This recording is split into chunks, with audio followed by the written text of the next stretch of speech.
The night Lily Harper's ex showed up at her door with that same twisted smile, she realized running from your past only works until it learns your new address. Across the hall, billionaire Ethan Cole heard the raised voices and made a choice that would crack open the careful walls he'd built around his heart. What happened next wasn't a fairy tale. It was messier, scarier, and more real than either of them expected. If you want to see how two broken people stopped running and started fighting, stay until the end. Hit that like button and comment what city you're watching from so I can see how far this story travels. The fluorescent lights in the hallway of the Sterling apartments buzzed like dying insects. Ethan Cole stood outside Unit 14B with a toolbox in one hand and his daughter Mia's sticky fingers wrapped around the other, wondering why the hell he'd volunteered to fix a stranger's cabinet.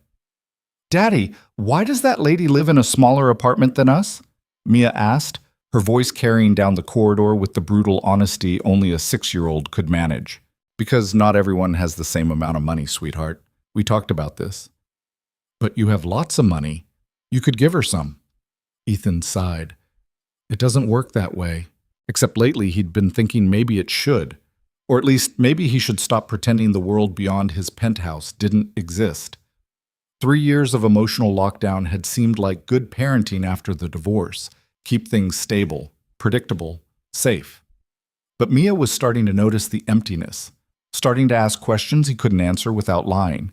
He knocked, waited, knocked again. The door cracked open 6 inches, held by a chain lock that wouldn't stop a determined teenager, let alone an actual threat. A woman's face appeared in the gap, pale skin, dark circles under hazel eyes, brown hair pulled back in a messy bun that looked 3 days old. "Hi," she said. Her voice was flat, careful. "You must be Ethan. And you're Lily. The cabinet?" "Right, yeah, hold on." The door closed. He heard the chain slide. When it reopened, she stepped back quickly like she expected him to fill the entire doorway. "It's in the kitchen. The whole thing's about to fall off the wall." The apartment was a studio, maybe 400 square feet, and it looked like someone had moved in with 3 boxes and a prayer. A futon that served as both couch and bed. A folding table with 1 chair. A lamp on the floor because there was nowhere else to put it. The kitchen cabinet in question hung at a drunken angle, its top hinge torn completely out of the drywall. "Jesus," Ethan muttered. "How long has it been like this?" 2 weeks. I called maintenance 4 times. They said they'd get to it." Lily crossed her arms over her oversized sweatshirt, defensive. "I can't really afford to push them." "Push them? You're paying rent. They're supposed to—" He stopped himself. Not his business, not his problem, except Mia was already walking over to Lily's tiny bookshelf, examining the spines with the focused intensity she usually reserved for dessert menus. "You have the same book Daddy reads me," Mia announced, holding up a battered copy of Where the Wild Things Are. "Do you have a kid?" Lily's face did something complicated. "No, I like kids' books sometimes." "Me too. They're better than grown-up books. Grown-up books don't have pictures." "Some of them do. The boring ones." Lily almost smiled. Almost. It died before it reached her eyes, but Ethan caught it. A flash of something warm buried under whatever ice she'd wrapped around herself. He set down the toolbox and got to work. The damage was worse than he'd expected. Someone had mounted the cabinet using drywall anchors meant for picture frames, not storage. Amateur hour. He'd need to relocate the whole thing, hit studs, do it right. "This is going to take a while," he said. "You got plans tonight?" "Plans?" Lily let out a sound that might have been a laugh. No plans." "Daddy never has plans either," Mia said helpfully. "Except work. He always has work plans." "Thank you, Mia. Very helpful." "Ms. Chen says it's important to tell the truth." "Ms. Chen is your teacher, and she's right, but sometimes we can tell the truth quieter." Lily sat on the edge of her futon, watching them with an expression Ethan couldn't quite read. Not uncomfortable, exactly. More like she was watching a movie in a language she used to speak but had forgotten. He worked in silence for a while, drilling new holes, cursing quietly when the bit slipped. Mia entertained herself by organizing Lily's books by color, then by size, then by which ones look sad. "That one's definitely sad," she said, holding up something with a gray cover. "It doesn't even have a picture on it. Just words. Sometimes the saddest stories don't need pictures, Lily said quietly. That's dumb. Pictures make everything better. Mia, it's okay, Lily interrupted. She's not wrong. Ethan glanced back at her. She was still perched on the futon, knees pulled up, arms wrapped around them like she was trying to take up as little space as possible. The apartment was cold. He could see her breath when she spoke, but she hadn't turned on the heat. Saving money, probably. Or maybe she just didn't notice anymore. You just move in? He asked, more to fill the silence than anything. 3 months ago. From where? A pause. Everywhere. Nowhere. Does it matter? I guess not. I used to live in Dallas, she said after a moment, like she was testing out the words. Before that, Houston. Before that, I moved around a lot. Running from something? Her eyes snapped to his, sharp, defensive. Why would you assume that? I wasn't. People move for lots of reasons. You're right. I'm sorry. Another silence, thicker this time. Ethan focused on the cabinet, measuring twice, drilling once. Behind him, Mia had moved on from the books and was now examining the single photograph on Lily's otherwise bare walls. A beach at sunset, generic enough to come with the frame. Is this where you're from? Mia asked. No, I've never been there. I just liked the picture. Why? Because it looks peaceful. But you've never been there, so how do you know it's peaceful? It might be really loud. There might be seagulls screaming and people yelling and… Mia, that's enough. Ethan set down the drill and turned around. Why don't you go sit down and let Ms. Harper have some quiet? But I'm asking important questions. You always say questions are important. They are. But sometimes people don't want to answer them. Mia looked at Lily, her face scrunched in confusion. Do you not want to answer? Lily's expression softened slightly. It's not that. I'm not very good at talking to people anymore. That's okay. Daddy's not good at it either. That's why we never have friends over. Mia, it's true. You said so. You said you're socially selective. Ethan closed his eyes. That's not what I meant. What did you mean? I meant that we're careful about who we spend time with. Because of Mom? The temperature in the room dropped 10 degrees. Ethan opened his eyes and found both Mia and Lily staring at him. Mia with innocent curiosity, Lily with something that looked uncomfortably like recognition. Yeah, he said finally, because of Mom. Mia nodded sagely, like this explained everything, and went back to examining the photograph. Ethan returned to the cabinet, his hands moving on autopilot while his brain tried to figure out how the conversation had gotten away from him so quickly. Sorry, Lily said quietly. For what? She asked about… I didn't mean to… You didn't do anything. Mia has no filter. It's fine. It doesn't sound fine. He looked at her again. She was still curled up on the futon, but something in her posture had shifted. Less defensive, more present. Like she'd decided to actually exist in the room instead of just occupying space in it. My ex-wife left 2 years ago, he said, surprising himself. Decided being married to money wasn't as fun as she thought it would be. Took half of everything and moved to California with her personal trainer. That's pathetic? Yeah. The worst part is I didn't even see it coming. I actually thought we were happy. I was going to say painful. That too. Mia was pretending not to listen, but her book sorting had slowed to a crawl.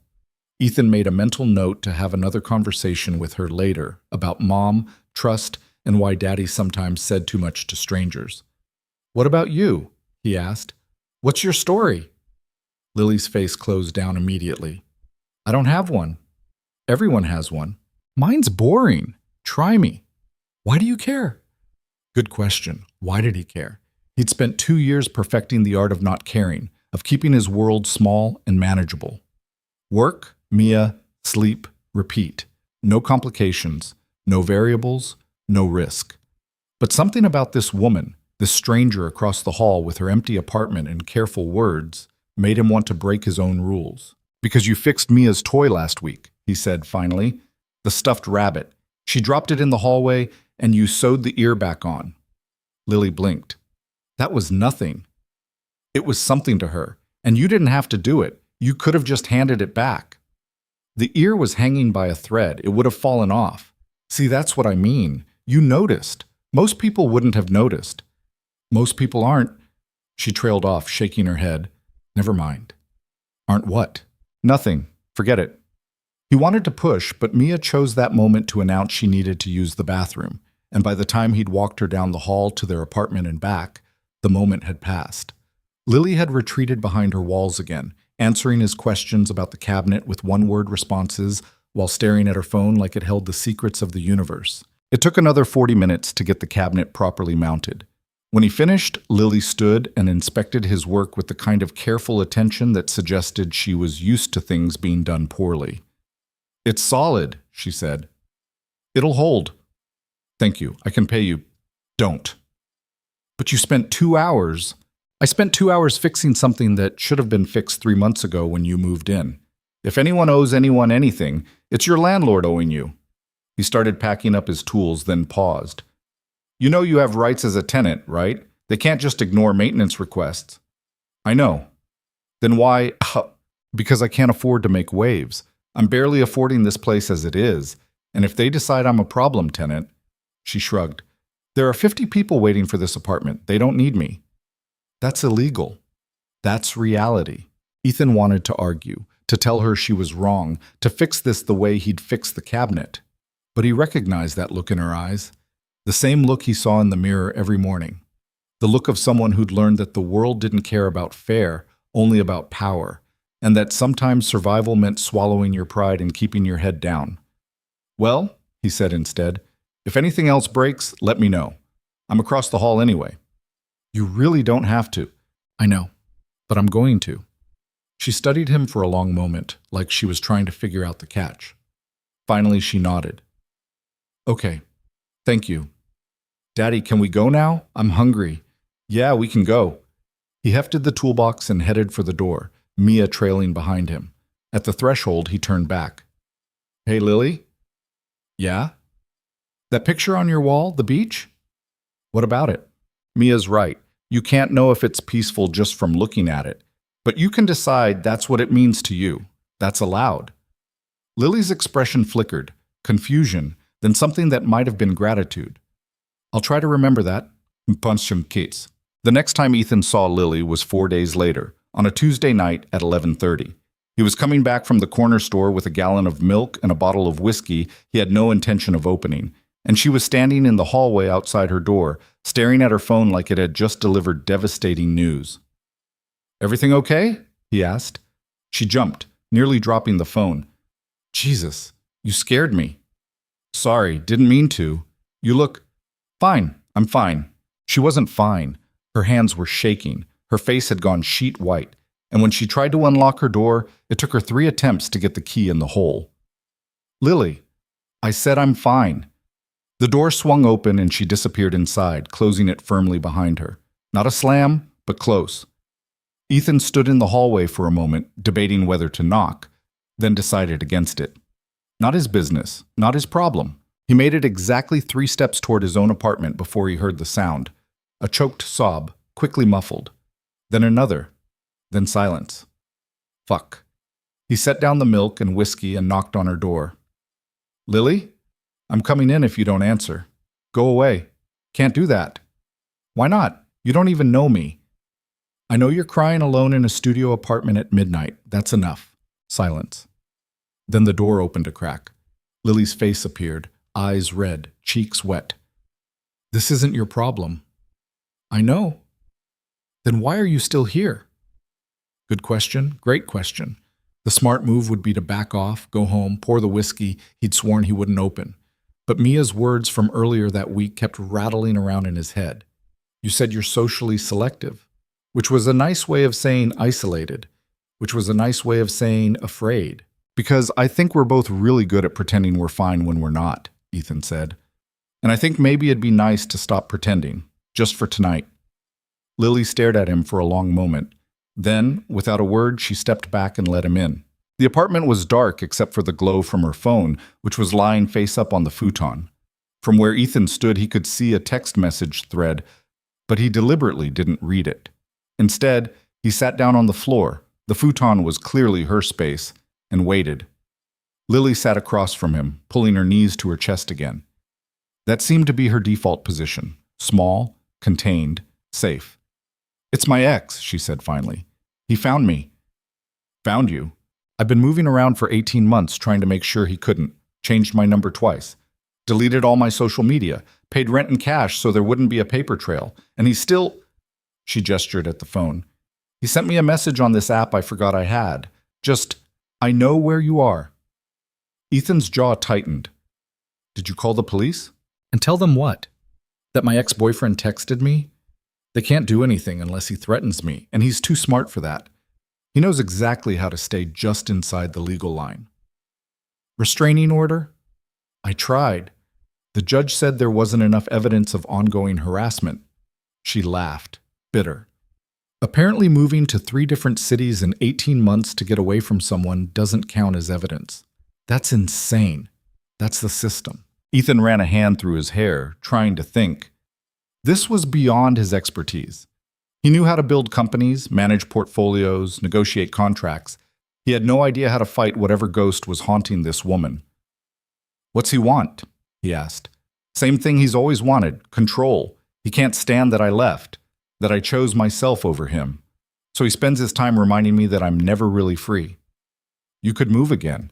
"And he'll find me again. He always does. He's got money, connections, time. I've got—" She gestured around the bare apartment. "This. So what are you going to do?" "I don't know. Keep running, I guess. It's all I know how to do anymore." Ethan thought about that. About running, about fear, about building your entire life around avoiding pain. It sounded familiar, felt familiar. "I built my company because I was terrified of being poor," he said quietly. "My dad lost everything when I was 12. Bad investments, worse decisions. We went from a 4-bedroom house to a studio apartment smaller than this one. I watched him break apart piece by piece until there was nothing left but regret and whiskey." Lily looked up at him, surprised. "I didn't know—" "Oh, no one does. It's not in my bio. But it's the truth. Every decision I've made since I was 18 has been about making sure I'd never be that helpless again. And you know what? It worked. I've got more money than I could spend in 3 lifetimes, but I'm still terrified, just of different things now." "Like what?" "Like letting anyone close enough to hurt me again. Like Mia growing up and realizing her dad's a coward who hides behind bank accounts and closed doors." "You're not a coward. Neither are you. I run from my problems. That's literally the definition of a coward. You survived. That's the definition of brave." She shook her head. "You don't understand. I'm not strong. I'm not brave. I'm just tired. So tired of being afraid all the time." Ethan didn't have an answer for that. Didn't have a solution. But he stayed anyway, sitting on the floor of her apartment until nearly 2 in the morning, talking about nothing and everything. About Mia's obsession with dinosaurs. About Lily's job at a coffee shop downtown where the manager yelled and the tips were shit. About how both of them had become experts at smiling through pain. When he finally left, Lily walked him to the door. She looked exhausted but calmer, less like she might shatter at the slightest touch. "Thank you," she said. "For what?" "For not telling me it's going to be okay. Everyone always says that, and it's always a lie." "Yeah," Ethan said. "It is." The friendship, if that's what it was, developed slowly, in fragments. Ethan would run into Lily in the hallway, and they'd talk for 5 minutes, 10, 20. She'd borrow a screwdriver and return it with a thank you note written on the back of her receipt. He'd knock on her door when he made too much dinner and couldn't let it go to waste. Mia loved it. She'd started calling Lily the book lady and would drag Ethan across the hall at random intervals to show her drawings, ask her questions, or just sit quietly while Lily read aloud in a soft voice that somehow made even the silliest stories sound important. "She's lonely," Mia announced one night while Ethan was putting her to bed. "What makes you say that?" "She's always by herself, and she looks sad even when she smiles. Some people are just quiet, sweetheart. It's not the same thing as quiet. It's lonely. Like when you get home from work and sit in the dark before you remember to turn on the lights." Ethan stared at his daughter, unsettled by how clearly she saw the world. "When did you get so smart?" "I've always been smart. You just don't notice because you're thinking about work." "That's fair." Are you going to marry the book lady? What? No, Mia, we're just friends. That's what Mom said about her trainer. That's different. How? Because Ethan trailed off, unable to articulate the difference without sounding like a hypocrite. It just is. Now go to sleep. But he thought about it later, after Mia's breathing had evened out and the apartment had gone quiet. He thought about the way Lily's face changed when she laughed. Rare, but genuine. About how she'd started leaving her door open when she knew Mia might visit. About the night she'd shown up at his door at 3 a.m. because she'd heard him pacing and wondered if he was okay. He wasn't falling for her. He couldn't be. He'd learned that lesson already, paid that price. Love, or whatever people called it, was a liability, a weakness, something other people used against you when you stopped being useful. But friendship? Maybe that was different. Maybe that was allowed.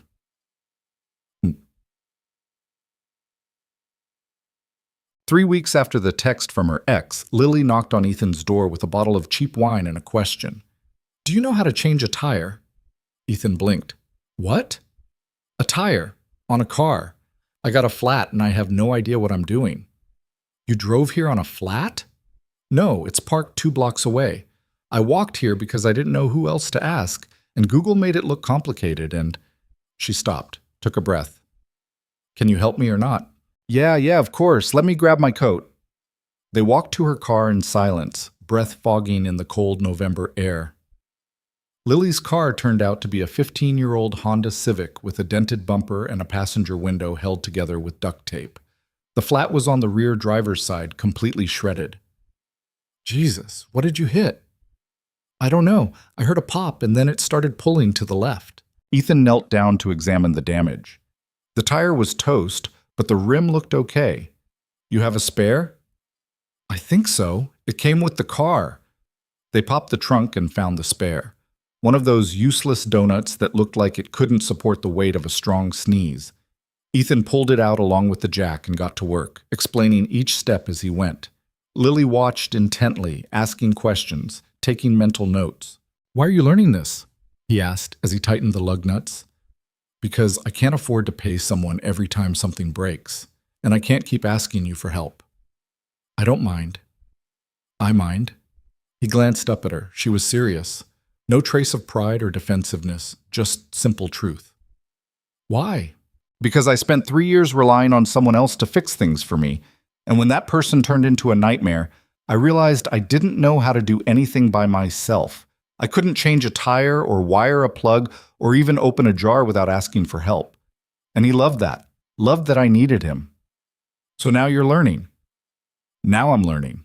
Ethan finished tightening the nuts and stood, wiping his hands on his jeans. Okay, here's what you do if this happens again. He walked her through it step by step. Where to position the jack, how to loosen the nuts before lifting the car, the right order to tighten them back. Lily listened like she was memorizing a mathematical proof, repeating the steps back to him until she had them perfect. Got it, she said finally. Thank you. You're welcome. But Lily? Yeah? You know it's okay to ask for help sometimes, right? Being independent doesn't mean doing everything alone, says the guy who hasn't let anyone into his life in 2 years. Touché. They started walking back toward the apartment, moving slowly, neither of them in a hurry to end the conversation. The streets were quiet, most of Austin already asleep or settling in for the night. Above them, the sky was clear enough to see stars, a rarity in the city. Can I ask you something? Lily said. Sure. Why are you being nice to me? Ethan frowned.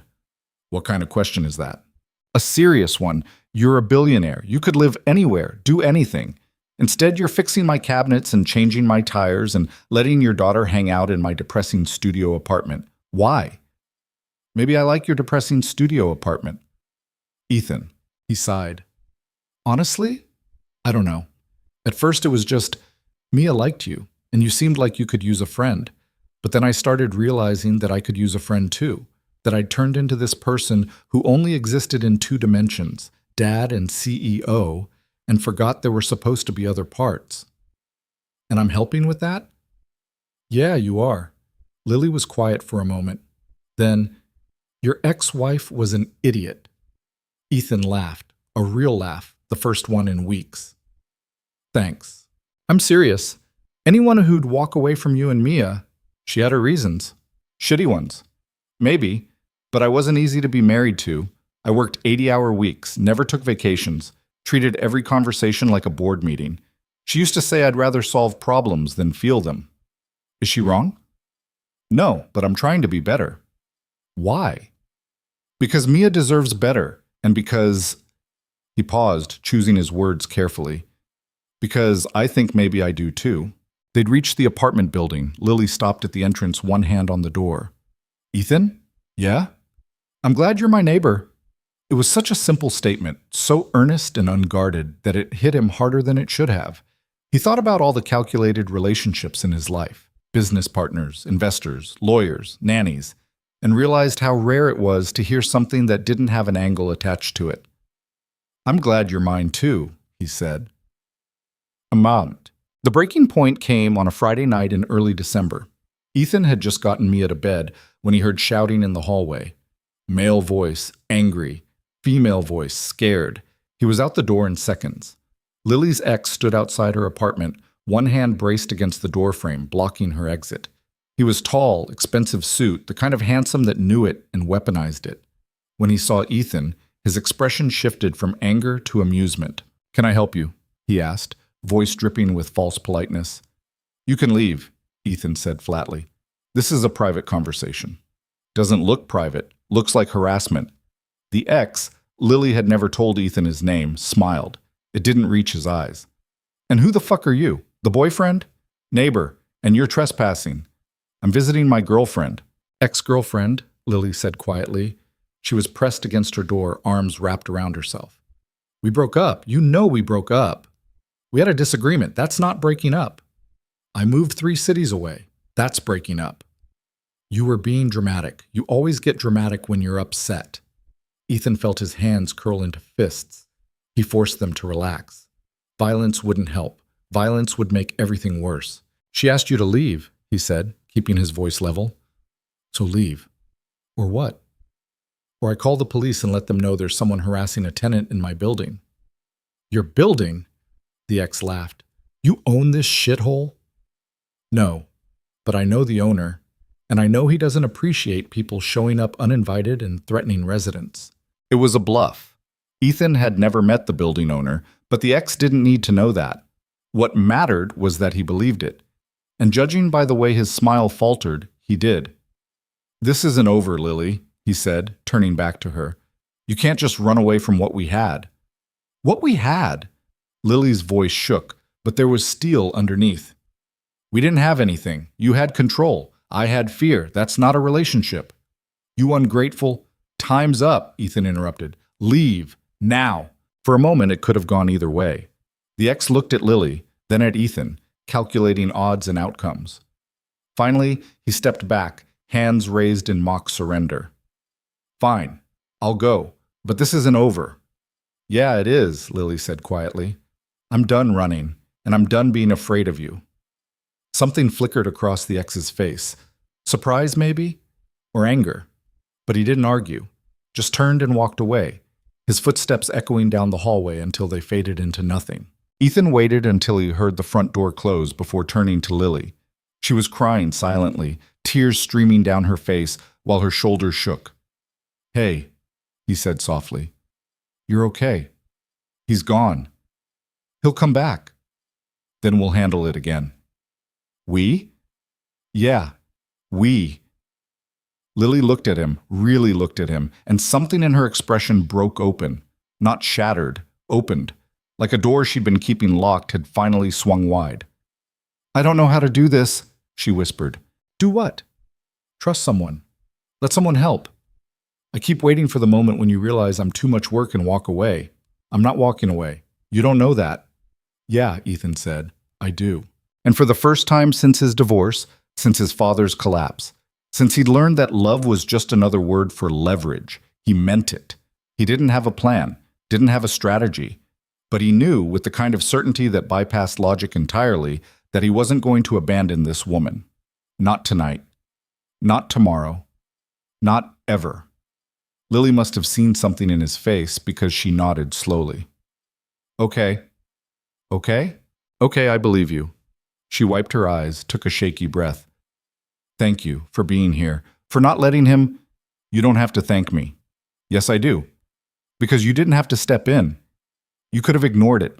Most people would have ignored it. I'm not most people. No, Lily said softly. You're really not. They stood there in the hallway, the silence stretching between them. It should have been awkward, should have felt heavy. Instead, it felt like the first honest moment either of them had experienced in years. Finally, Lily spoke. Do you want to come in? I don't want to be alone right now. Ethan thought about Mia, asleep in the next apartment. Thought about boundaries and optics, and all the reasons this was probably a bad idea. Then he thought about Lily's face when her ex had been blocking her door, and all those reasons evaporated. Yeah, he said. I'd like that. They talked until sunrise, about everything, about nothing, about the things they'd been too afraid to say out loud.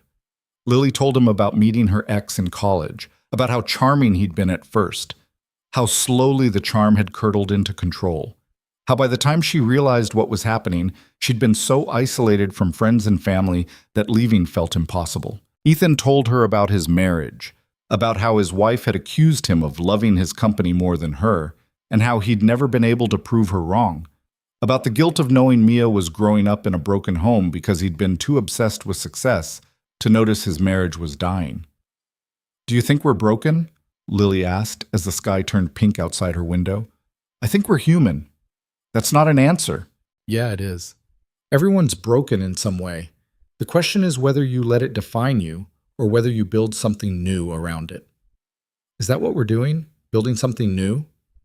Ethan looked at her, really looked, at the dark circles under her eyes and the mess of her hair and the way she held her coffee cup like it might escape if she wasn't careful. She was beautiful in the way broken things sometimes are, not despite the cracks, but because of them. I think, he said carefully, that we're figuring it out as we go. That's terrifying. Yeah. But also kind of exciting. Yeah. Lily smiled, a real smile this time, the kind that reached her eyes and lit up her whole face. And Ethan realized with a strange mix of terror and relief that he was already in too deep to back out now. Not that he wanted to. The thing about building something new, Ethan discovered, was that it didn't follow a blueprint. There was no instruction manual for whatever was happening between him and Lily, no clear progression from neighbors to friends to something else he didn't have a name for yet. It started small. Lily began joining them for dinner twice a week, always bringing something. A loaf of bread from the bakery down the street, a six-pack of beer, once a potted plant she'd found on sale that promptly died within 3 days because none of them remembered to water it. Mia loved having her there, loved the way Lily listened when she talked about school and dinosaurs and why her friend Emma was being mean about sharing crayons. Emma sounds like she's dealing with some big feelings, Lily said one night, helping Mia build a fort out of couch cushions while Ethan cleaned up the kitchen. That's what Ms. Chen said. But I don't know what that means. It means sometimes people act mean because they're sad or scared about something else, and they don't know how to talk about it. So I should just let her be mean? No. You should tell her how it makes you feel. Sometimes people don't realize they're hurting someone until someone tells them. Mia considered this, her face serious. Did someone hurt you and not realize it? Ethan stopped scrubbing the pan and turned around, watching Lily's face carefully. She'd gone still, that careful blankness sliding over her features. Yeah, she said finally. Someone did. Did you tell them? Not at first, I was scared. But you told them eventually? I tried to, but he didn't want to listen. Then he's dumb. Daddy says people who don't listen are missing half their brain. Lily laughed. Actually, laughed. Your daddy's a smart man. I know, he has lots of money, so he must be smart. Money doesn't make you smart, sweetheart, Ethan said, drying his hands on a towel. Lots of rich people are idiots. Are you an idiot? Sometimes. Like when? Like when I forget to check if we have milk before I pour cereal, or when I schedule 3 meetings at the same time, or when He stopped himself before saying, when I didn't notice my marriage was falling apart because that was too heavy for a 6-year-old. When I do lots of things. Mia seemed satisfied with this answer and went back to Fort Construction. Lily caught Ethan's eye across the room and mouthed, "Thank you." He wasn't sure what he was being thanked for, but he nodded anyway. Later, after Mia had gone to bed and Lily was getting ready to leave, she paused at the door. "She's lucky to have you," Lily said. "I'm lucky to have her. She keeps me honest." "It's more than that. You listen to her. You take her seriously. A lot of parents don't do that." "Your parents didn't?" Lily's expression shuddered. "My parents did their best with what they had, which wasn't much." "Are you still in touch with them?" "My mom died when I was 19, cancer. My dad." She shrugged. "We don't talk. Haven't in years. He didn't approve of my ex, told me I was making a mistake, and when I didn't listen, he cut me off. By the time I realized he was right, too much time had passed, too much pride on both sides. You could reach out." "I could, but I won't." She pulled her jacket tighter. Some bridges burned too clean to rebuild. Ethan wanted to argue, but he understood. He had his own burned bridges. College friends who'd stopped calling when he got too busy, a brother he hadn't spoken to since their father's funeral, investors he'd screwed over on his way to the top. Success had cost him more than he'd realized at the time, and now he was living in the debt. "Well," he said, "for what it's worth, you're always welcome here, burned bridges or not." "I'm starting to believe that." "Good." She left, and Ethan stood in his living room feeling the kind of content he hadn't experienced in years. It was dangerous, this feeling. It made him soft, made him forget that people left, that trust was a liability, that letting someone matter meant giving them the power to destroy you. But for once, he didn't care. The first time Lily's phone rang during dinner, Ethan didn't think anything of it. She glanced at the screen, declined the call, and went back to her pasta like nothing had happened. The second time, 10 minutes later, her hand shook slightly as she hit decline again. The third time, Ethan set down his fork. "You want to get that?" "No." "You sure? Because I'm sure." Her voice was tight, controlled. The same voice she'd used the night her ex showed up. Mia, oblivious to the tension, was telling a story about a lizard she'd seen on the playground. Lily smiled and nodded in all the right places, but Ethan could see the muscles in her jaw working, the way her eyes kept flicking to her phone. When it rang a fourth time, she stood abruptly. "I'm sorry. I need to take this. I'll be right back." She disappeared into the hallway. Ethan couldn't hear the conversation, but he could hear the tone, sharp, then pleading, then sharp again. When she came back 5 minutes later, her eyes were red. "Everything okay?" he asked quietly. "Fine, just work stuff." It was a lie. They both knew it was a lie. But Mia was still talking about the lizard, and this wasn't the time to push. Lily left early that night, claiming a headache. Ethan didn't stop her. Instead, he waited until Mia was asleep, then knocked on Lily's door. She opened it wearing pajama pants and an oversized t-shirt, her hair wet from a shower. "Hey!" "That wasn't work." "Ethan?" "Was it him?" She didn't answer, which was answer enough. "What did he want?" "Same thing he always wants, to remind me that he's still there, still watching." "Did he threaten you?" "Not in so many words. He's too smart for that. He just—" She leaned against the doorframe, exhausted. "He knows things he shouldn't know, like where I work, what time my shifts end, what I ordered at the grocery store last week." Ethan's blood went cold. "He's following you. Or paying someone to follow me. I don't know. But he wants me to know he can get to me whenever he wants. We need to call the police." "And say what? That my ex is calling me? That he mentioned seeing me at the store? None of that's illegal. Stalking is illegal. Proving it is nearly impossible. I've tried, Ethan. I've talked to lawyers, cops, victim advocates.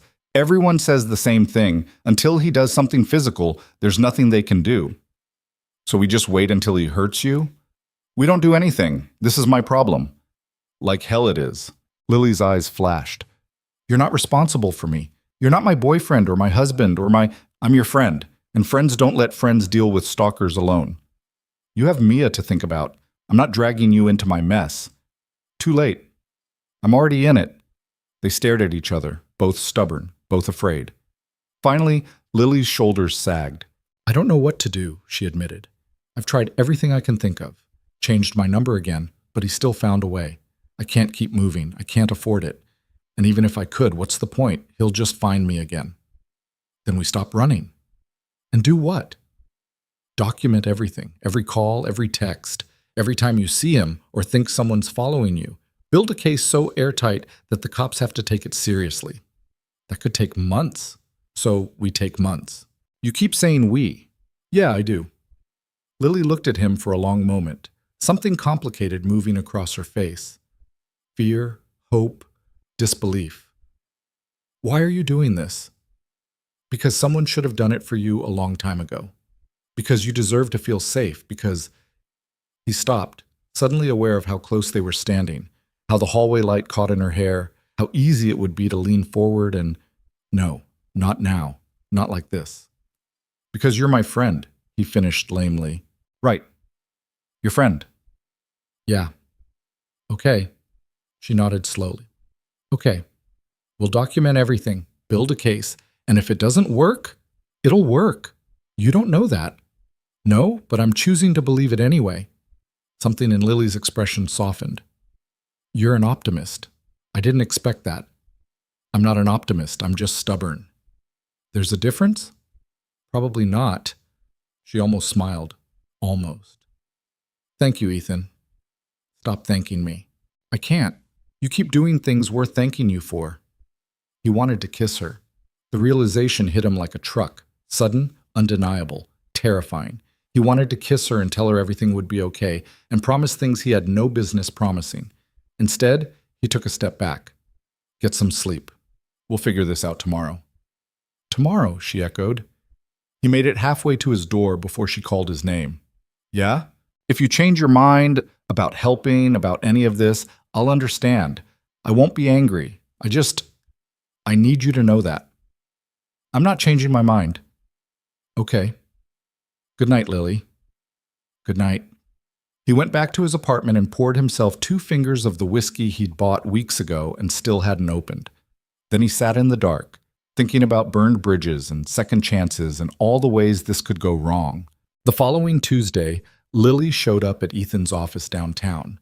He was in the middle of a conference call with investors when his assistant knocked and told him he had a visitor. He almost said to send her away. He had back-to-back meetings until 7 and a product launch presentation to finalize. But something in his assistant's face made him pause. Tell them I'll call back in 10 minutes, he said to the phone, then muted it. Who is it? A woman named Lily Harper. She says it's urgent. Ethan was out of his chair before his assistant finished the sentence. Lily stood in the lobby looking completely out of place in her coffee shop uniform, her hands twisted together, her face pale. What happened? Ethan asked, pulling her into his office and closing the door. I'm sorry, I know you're working. I shouldn't have… Lily, what happened? He was at the coffee shop, my ex. He came in during the lunch rush, ordered a drink, sat in the corner for 2 hours just watching me. And when my shift ended, he followed me out. Didn't say anything, just followed me for 3 blocks before getting in his car and driving away. Did you call the police? Yes, they took a report. Said they'd increase patrols in the area, but they can't arrest him for ordering coffee. Did anyone else see him following you? I don't know. Maybe. It was crowded. Ethan pulled out his phone. What's the address of the coffee shop? Why?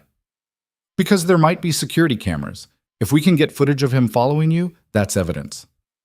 The owner won't give us the footage. She barely tolerates me as it is. She'll give it to my lawyer. Lily blinked. You're going to send your lawyer to my coffee shop? Unless you have a better idea. Ethan, I can't ask you to… Oh, you're not asking, I'm offering. He was already texting his lawyer, typing quickly. This guy wants to play games? Fine. We'll play. But we play to win. This isn't a business deal. Everything's a business deal if you know how to negotiate. That's a depressing worldview. It's a realistic one. He finished the text and set down his phone. My lawyer will contact the coffee shop owner today. If there's footage, we'll get it. If there isn't, we'll figure out another way. Lily sank into one of his office chairs, her hands still shaking. I hate this. I hate that he's making me feel like this again. Like what? Small. Powerless. Like I'm back to being the person I was when we were together. Ethan crouched in front of her chair, catching her eyes. You're not that person anymore. How do you know? Because that person would have hidden in her apartment and hoped he went away. You're here. You're fighting back. That's different. I'm here because I was scared to be alone. And that's okay too. Being scared doesn't make you weak. Then what does it make me? Human. She let out a shaky breath. I keep thinking about what you said, about building something new around the broken parts. But what if I'm too broken? What if there's not enough left to build with? There is. You can't know that. No. Yeah, I can. Because I see you with Mia. I see you figuring out how to change a tire and fix your own cabinets and stand up to the person who terrifies you. You think that's broken. That's the strongest thing I've ever seen. Lily's eyes filled with tears. She blinked them back, angry. I hate crying. Why? Because it's weak. No, it's not. It's your body processing trauma. That's biology, not weakness. Did you read that somewhere? Mia's therapist told me. After the divorce, she had nightmares for months. The therapist said crying was healthy, that we should let her feel what she needed to feel instead of trying to fix it. Did it work? Eventually. She still has bad nights sometimes, but they're further apart now. What about you? Do you have bad nights? Ethan sat back on his heels, considering the question. Yeah, more than I probably should. What do you do when you have them? Usually, work. Pour myself into a project until I'm too tired to think. That's not healthy. I know, but it's better than the alternative. Which is? Sitting in the dark thinking about everything I've lost and everyone I've failed. Lily reached out and touched his hand. Just a brief contact, but it sent electricity through his entire arm. You haven't failed. Tell that to my ex-wife. Your ex-wife made her own choices. That's not on you. I made it easy for her. Maybe.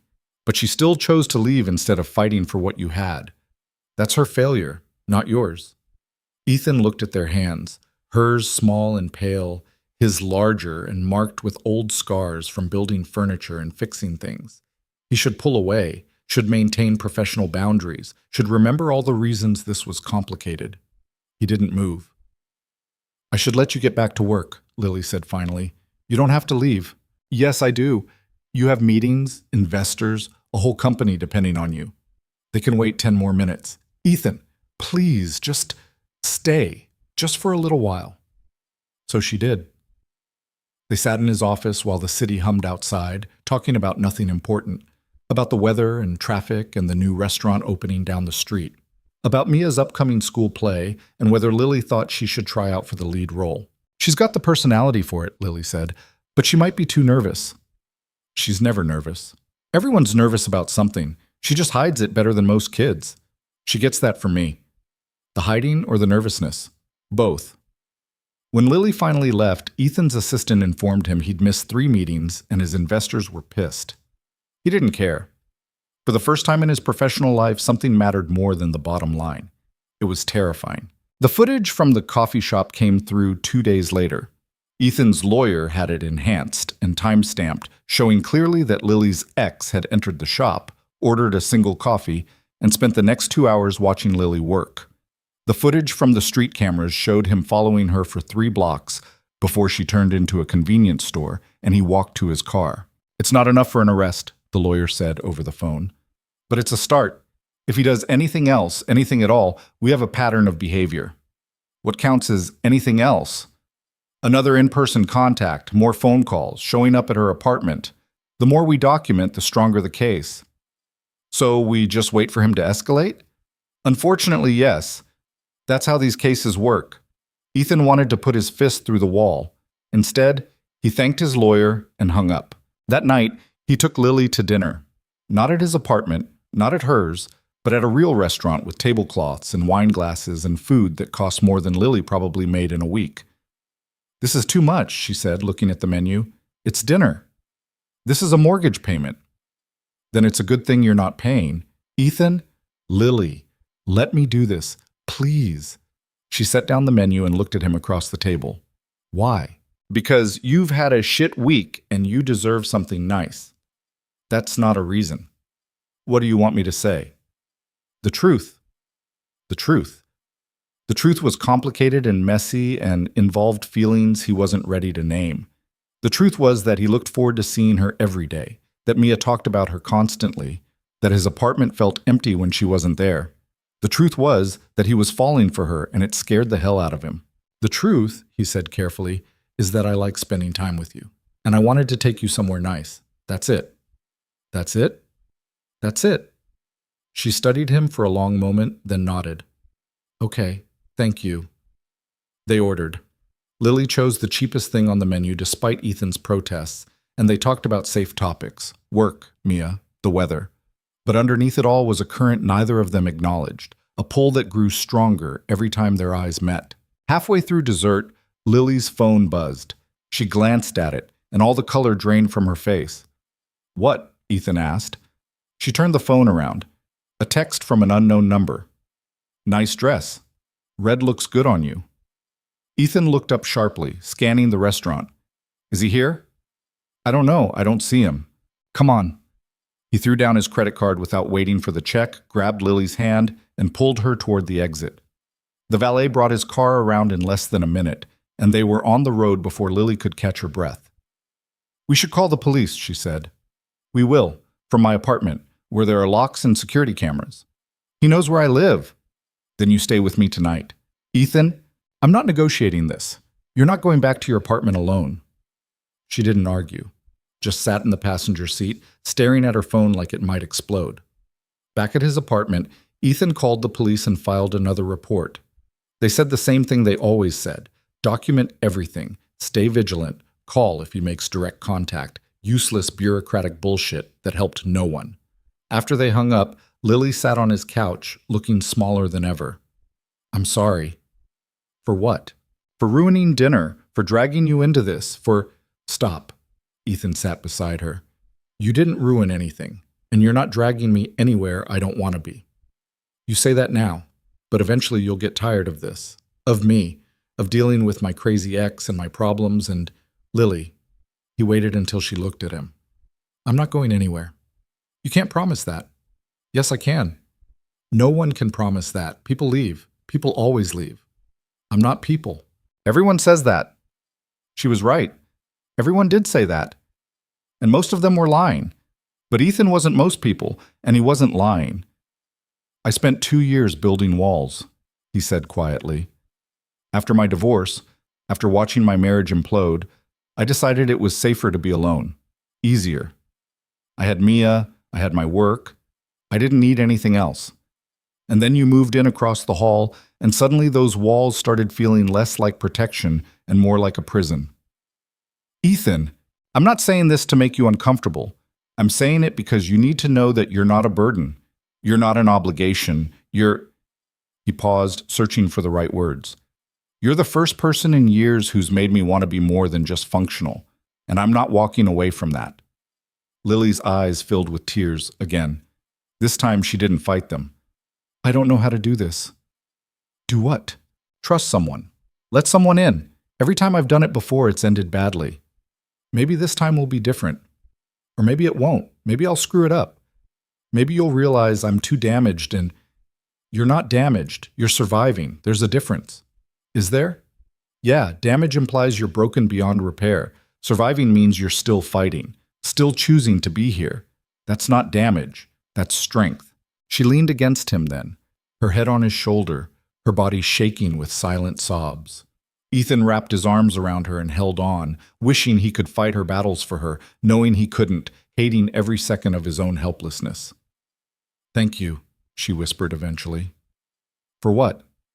For not giving up on me. I told you, I'm not going anywhere.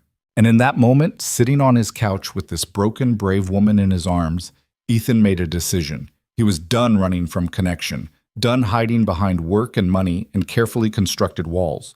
Whatever this was between them, friendship, something more, he was in it. Completely.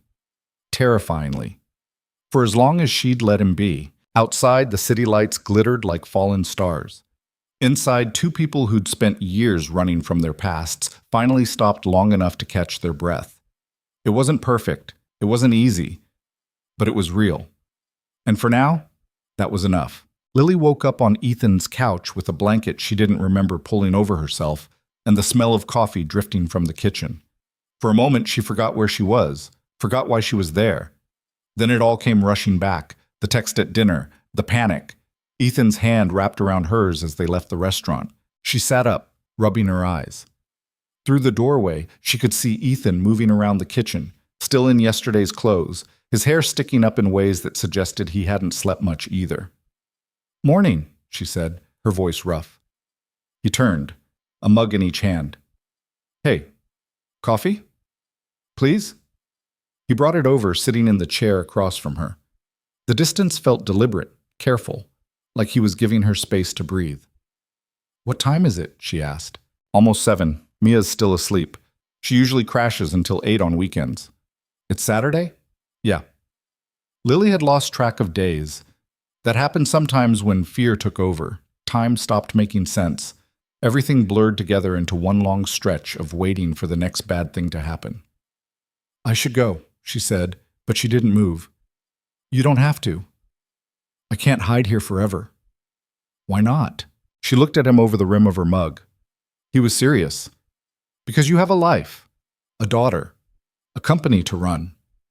All of which will still be there whether you're here or not. Ethan, I'm not trying to pressure you. I'm just saying you're safe here. And until we figure out what to do about your ex, safe is better than sorry." Lily wanted to argue, but the truth was she didn't feel safe anywhere else. Not in her apartment, not at work, not walking down the street. The text last night had stripped away the last illusion of security she'd been clinging to. He could get to her whenever he wanted. He'd made that clear. "He's escalating," she said quietly. "I know. The lawyer said we need more evidence, but what if by the time we get more evidence, it's too late?" "It won't be." "You can't know that." Ethan set down his mug and leaned forward, elbows on his knees. "You're right. I can't. But I can make sure you're not alone while we figure it out. That's something. It's not your job to protect me." "Maybe not, but I want to anyway." The words hung in the air between them, heavy with implications neither of them was ready to unpack. Lily looked away first, her throat tight. "I need to go to work," she said. "My shift starts at 10. Call in sick." "I can't afford to call in sick." "Then let me cover your shift." "You can't work at a coffee shop. You have meetings and I'll cancel them." "Ethan, that's insane." "Is it? Because from where I'm sitting, going to a place where he knows you'll be, where he can watch you for hours, seems pretty insane." He had a point, a frustrating, logical point that made her want to scream. "I can't let him control my life," she said. "If I start calling in sick, if I start hiding, then he wins. This isn't about winning or losing, it's about staying safe." "Easy for you to say. You're not the one he's stalking." Ethan flinched. Good. She wanted him to flinch, wanted him to understand that this wasn't some problem he could throw money at until it went away. "You're right," he said after a moment. "I'm not. And I don't know what that feels like. But I know what it feels like to be powerless, to watch something bad happen and not be able to stop it. And I'm not going to sit here and let that happen to you. So what do you suggest?" "I suggest we call the coffee shop, tell them you're sick, and spend today figuring out our next move, together." "And tomorrow? And the day after that?" "I can't hide forever." "I'm not asking you to hide forever. I'm asking you to hide for one day while we come up with a plan." Lily wanted to fight him on it, but exhaustion won. She was so tired of being strong, of making decisions, of carrying the weight of her own survival. Just once, she wanted someone else to take the wheel. "Okay," she said. "One day." Relief flickered across Ethan's face. "Okay, good. I'll order breakfast. You like pancakes?" "I like anything I don't have to cook myself." He smiled, a real smile that crinkled the corners of his eyes, and pulled out his phone to order food. Lily watched him, this man who'd somehow become essential to her in a matter of weeks, and felt something dangerous bloom in her chest.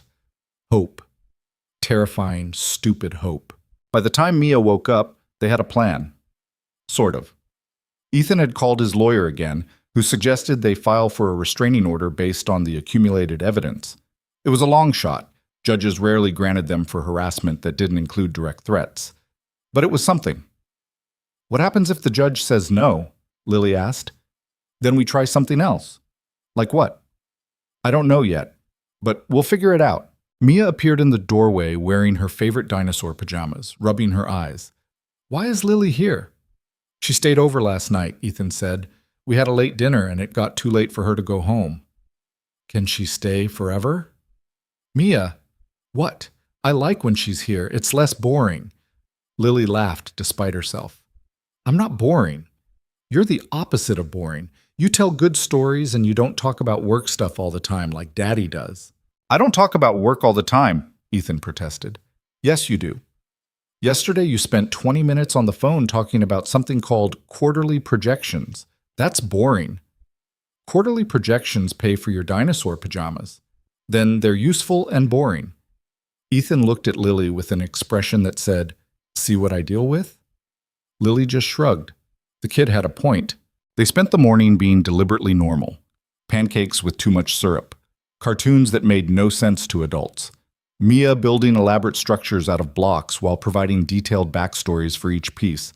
It was domestic in a way that made Lily's chest ache, a glimpse of something she'd never let herself want. Around noon, Mia announced she wanted to go to the park. I don't know if that's a good idea, Ethan said carefully, glancing at Lily. Why not? Mia asked. Because it's crowded on weekends. So? I like when it's crowded. There are more kids to play with. Lily stood. We should go. Lily, if I'm going to spend the rest of my life afraid to leave the house, I might as well lock myself in a cage now. Let's go to the park. Ethan looked like he wanted to argue, but Mia was already running to get her shoes, too excited to notice the tension between the adults. Are you sure? He asked quietly. No, but I'm going anyway. The park was packed with families taking advantage of the sunny December afternoon. Kids screamed on the playground. Dogs chased frisbees. Couples walked hand in hand along the trails. Normal people doing normal things, completely unaware that Lily's hands were shaking inside her jacket pockets. Mia took off toward the swings, and Ethan and Lily found a bench with a clear view of the playground. They sat close enough that their shoulders touched, close enough that Lily could feel the heat of him through her jacket. Thank you for this, she said. For what? For not treating me like I'm fragile, for letting me make my own choices even when you think they're stupid. I don't think they're stupid. You think coming to a crowded park is smart? I think you're smart enough to know what you need. And if you need to prove to yourself that you're not going to let him turn you into a prisoner, then yeah, this is smart. Lily watched Mia swing higher and higher, her laughter carrying across the playground. She's fearless. She gets it from her mother. I thought you said your ex left. She did, but before that, she was the bravest person I knew. Quit her job to start her own business. Learned to rock climb just because someone told her she couldn't. Moved across the country on a whim. He paused. I think that's why she left, actually. She was brave enough to admit we weren't working, and I was too scared to do the same. That doesn't make you a coward. It doesn't make me brave either. You're brave with Mia. That's different. Being a parent doesn't give you a choice. You have to be brave. You're brave with me. Ethan looked at her, something unreadable in his eyes. That's different too. How? Because with you, it doesn't feel like being brave. It just feels like being honest. Lily's breath caught. She wanted to say something, anything, but the words stuck in her throat. Instead, she just looked at him, at this man who'd somehow slipped past every defense she'd built, and tried not to think about all the ways this could go wrong. Then Mia screamed. They were on their feet instantly, running toward the playground. But it wasn't an emergency. Mia had just spotted a friend from school and was calling them over with the enthusiasm only 6-year-olds could manage. False alarm, Ethan muttered, his heart still racing. Yeah. They went back to the bench, both of them wound too tight, both of them scanning the park like threats might materialize out of thin air, which was exactly what Lily's ex wanted, to make her so paranoid that she saw danger everywhere, even when it wasn't there. I hate this, she said. I know. I hate that he's in my head, that every time someone walks too close or looks at me too long, I think it's him. I hate that I can't just be normal. You are normal. I'm hyperventilating at a children's playground. That's a normal response to being stalked. Nothing about this is normal, Ethan.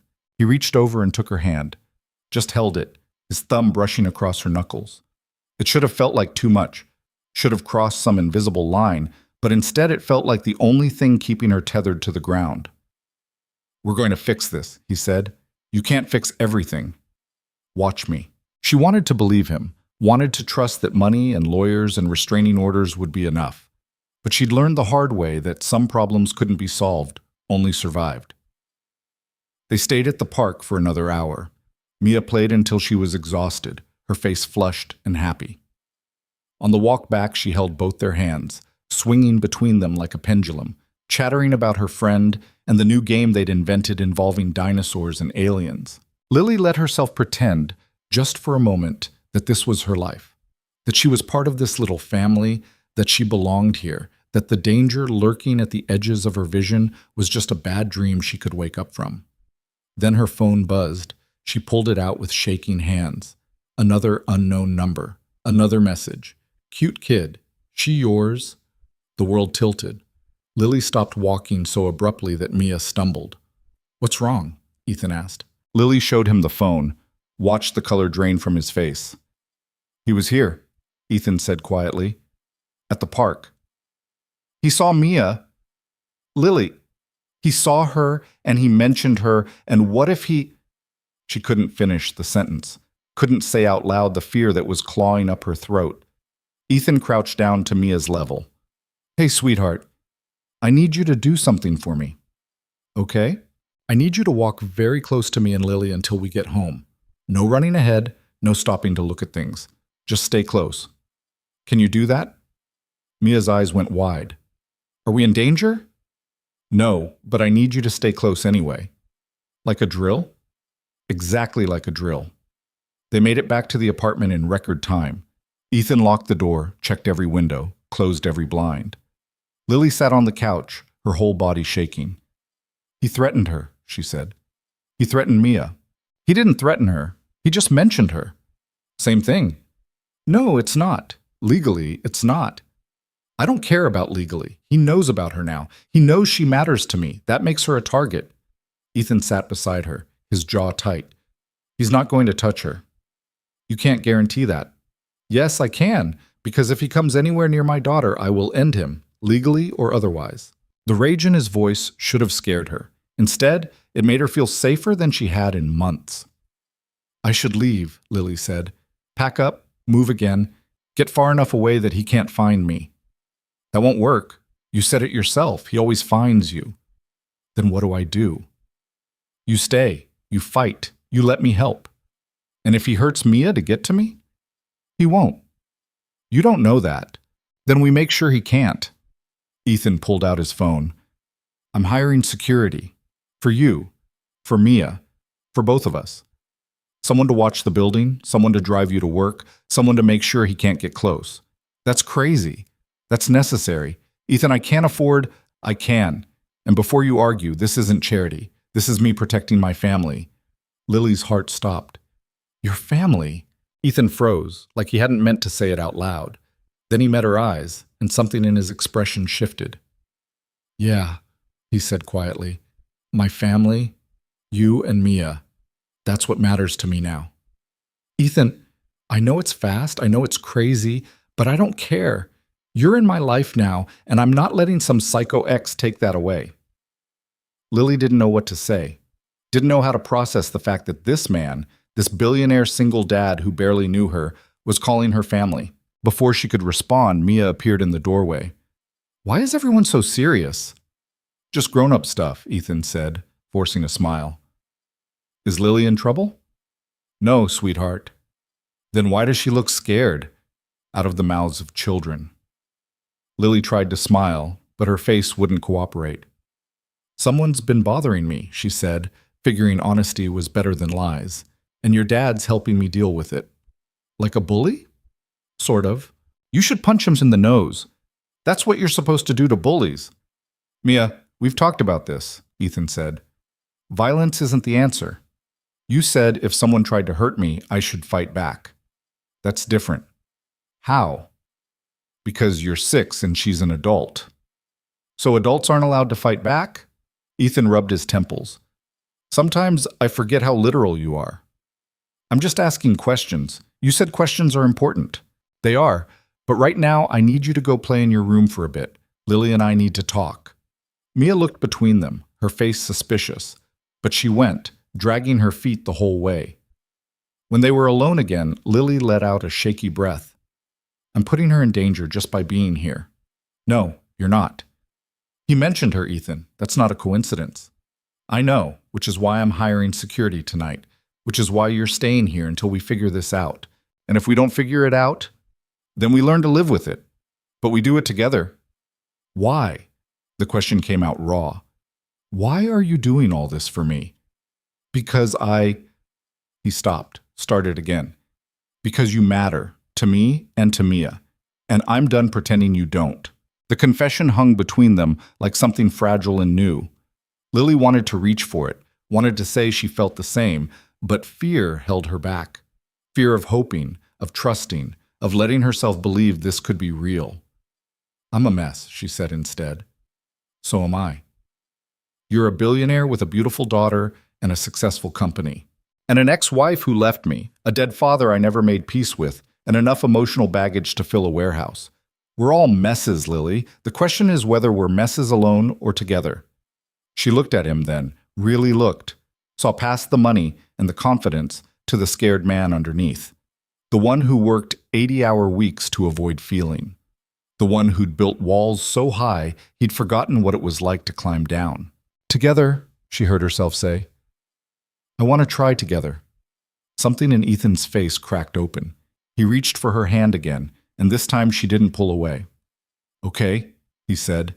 "Together." They sat like that for a long time, hands linked, neither of them quite believing they'd said the words out loud. Outside, the city kept moving, oblivious to the small revolution happening in apartment 14A. Inside, two broken people chose each other and hoped like hell it would be enough. The security team arrived that night, two men who looked like they ate walls for breakfast and could probably bench press a car. They set up cameras in the hallway, changed the locks on both apartments, and gave Lily a panic button that would alert them instantly if she pressed it. "This is insane," she said, watching them work. "This is cautious," Ethan corrected. "It's the same thing." Not even close. By midnight, the apartment looked like a small fortress. Lily stood at the window, looking out at the city, and tried not to feel trapped. "Hey," Ethan said softly, coming up behind her. "You okay?" "I don't know. Ask me tomorrow." "Fair enough." They stood in silence for a moment. Then Lily said, "What if this is a mistake?" "Which part?" "All of it. Us, this. What if I'm dragging you into something you can't get out of?" "Then we figure it out together. That's what we said, remember?" "I remember. I'm just scared." "Of what?" "Of him. Of losing you. Of finally having something good and watching it get destroyed." Ethan turned her around gently, his hands on her shoulders. "Look at me." She did. "I'm not going anywhere," he said. "I know you've heard that before. I know you don't believe it, but I'm going to keep saying it until you do. That might take a while. I've got time." Lily felt tears prick her eyes. Again, she was so sick of crying, but her body didn't seem to care. "I don't know how to do this," she admitted. "How to let someone in without waiting for them to leave." "Neither do I. So we'll figure it out together, just like everything else." He made it sound so simple. Like trust was something you could just decide to have.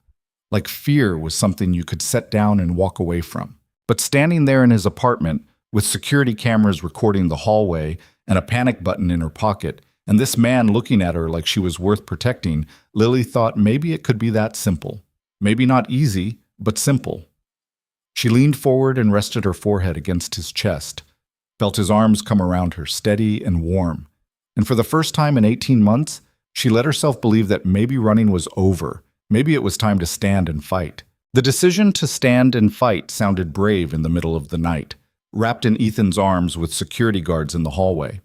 By Monday morning, it felt more like signing up for a war Lily had no idea how to win. She went back to work. Not because she wanted to, but because hiding felt like surrender. One of Ethan's security guys, Marcus, built like a tank with a face that suggested he'd seen some serious shit, drove her to the coffee shop and positioned himself at a corner table with a clear view of the door. This is ridiculous, Lily muttered to her coworker Sarah during the morning rush. That's your bodyguard?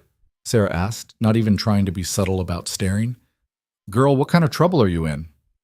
The complicated kind. Does it have anything to do with that guy who came in last week? The one who creeped everyone out? Lily's hands stilled on the espresso machine. What did he do? Nothing specific. Just sat there watching you for like 2 hours. Made me want to call the cops, but he wasn't technically doing anything wrong. Sarah lowered her voice. Is he your ex? Yeah. Shit. Is he dangerous? I don't know. Maybe. That's why I have the bodyguard. Sarah looked at Marcus again, then back at Lily. You dating someone rich? It's not like that. Bodyguards aren't cheap. It's complicated. Everything with you is complicated lately. Lily couldn't argue with that. Her life had become a tangled mess of restraining order paperwork, security protocols, and emotional landmines she had no idea how to navigate. The only simple thing was how she felt about Ethan, and even that terrified her. The shift passed without incident. No sign of her ex, no threatening texts, nothing. It should have been a relief. Instead, it felt like waiting for the other shoe to drop. When Marcus drove her home that afternoon, she found Ethan's door open and voices coming from inside. She knocked, and Mia appeared, dragging her by the hand. Lily, you have to see what Daddy got me. Inside the apartment, cardboard boxes were stacked everywhere. Mia tore into one, pulling out what looked like a junior chemistry set. We're doing science experiments, Mia announced. Daddy said you could help if you want. Ethan emerged from the kitchen looking sheepish. I might have gone overboard at the toy store. Might have? Definitely did.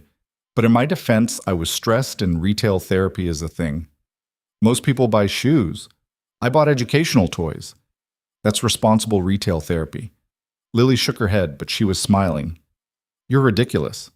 I prefer charmingly eccentric. Nobody would describe you as eccentric. Then I need to work harder. They spent the afternoon making volcanoes out of baking soda and vinegar, while Mia provided running commentary on the chemical reactions happening.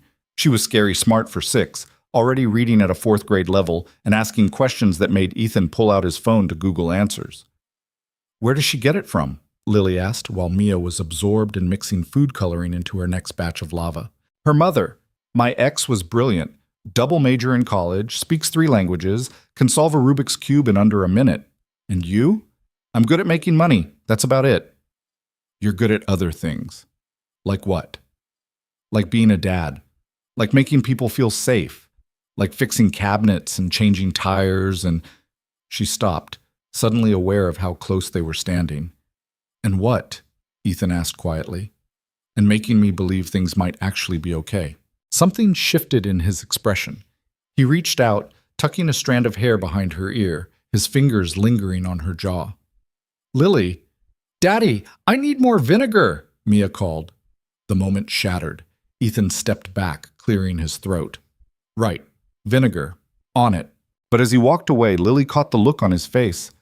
The same mixture of want and fear she felt every time he was close. They were circling each other, both too scared to make the first move, both wondering if the other felt the same. That night, after Mia had gone to bed and Lily had returned to her own apartment, Ethan knocked on her door with a bottle of wine. Thought you could use a drink, he said. Is it that obvious? You've been through hell this week. I'd be surprised if you didn't need a drink. She let him in. They sat on her futon. She'd never gotten around to buying real furniture, and drank wine out of mismatched mugs because she didn't own proper glasses. This is the saddest wine drinking experience I've ever had, Ethan said, examining his mug. Welcome to poverty. You're not in poverty. I'm one emergency away from poverty. There's a difference. Not with me around. Lily looked at him. You can't just throw money at all my problems. Watch me. Ethan, I'm serious. You need furniture? We'll get furniture. You need a new job that pays better? I'll make calls. I need to do it myself. Why? Because I spent 3 years letting someone else control every aspect of my life. I'm not doing that again, even if it comes from a good place. Ethan was quiet for a moment. You're right. I'm sorry. I want to help. I know. And you are helping, more than you know. But I need to keep some things for myself. My independence, my ability to take care of myself. Those are the things he tried to take away. I'm not giving them up again. Even to someone who's not trying to take them, especially then, because that's how it starts. Small things. Paying for dinner, buying furniture, making life easier. And then one day you wake up and realize you don't know how to do anything without that person, and that's when the trap closes. I'm not him. I know. But my brain doesn't always know the difference between help and control. Ethan set down his mug and turned to face her fully. Then tell me. When I cross a line, when something feels too much like him, tell me. I'll back off. Just like that? Just like that. Most people get defensive when you set boundaries. I'm not most people. Lily laughed softly. No, you're really not. They sat in comfortable silence for a while, passing the wine bottle back and forth. Outside, Austin hummed with its usual Monday night energy. Cars passing, people shouting, sirens in the distance. Can I ask you something? Lily said eventually. Anything. Why me? Ethan frowned. What do you mean? I mean, you could have anyone. Someone without baggage, without a psycho ex, without all this drama. Why are you wasting your time on me? You're not a waste of time. That's not an answer. Ethan took a long drink from the bottle, considering. You want the truth? Always. Because you're the first person in years who doesn't want something from me. Everyone in my life, business partners, employees, even some of my friends, they all want something. Money, connections, opportunities. But you? You didn't even want me to fix your cabinet. You just wanted to be left alone. That's a low bar. Maybe. But it's a real one. And when we started talking, when we became friends, it wasn't because you were trying to get close to my money. It was just human connection, no agenda, no expectations, just two people who were tired of being alone. And now?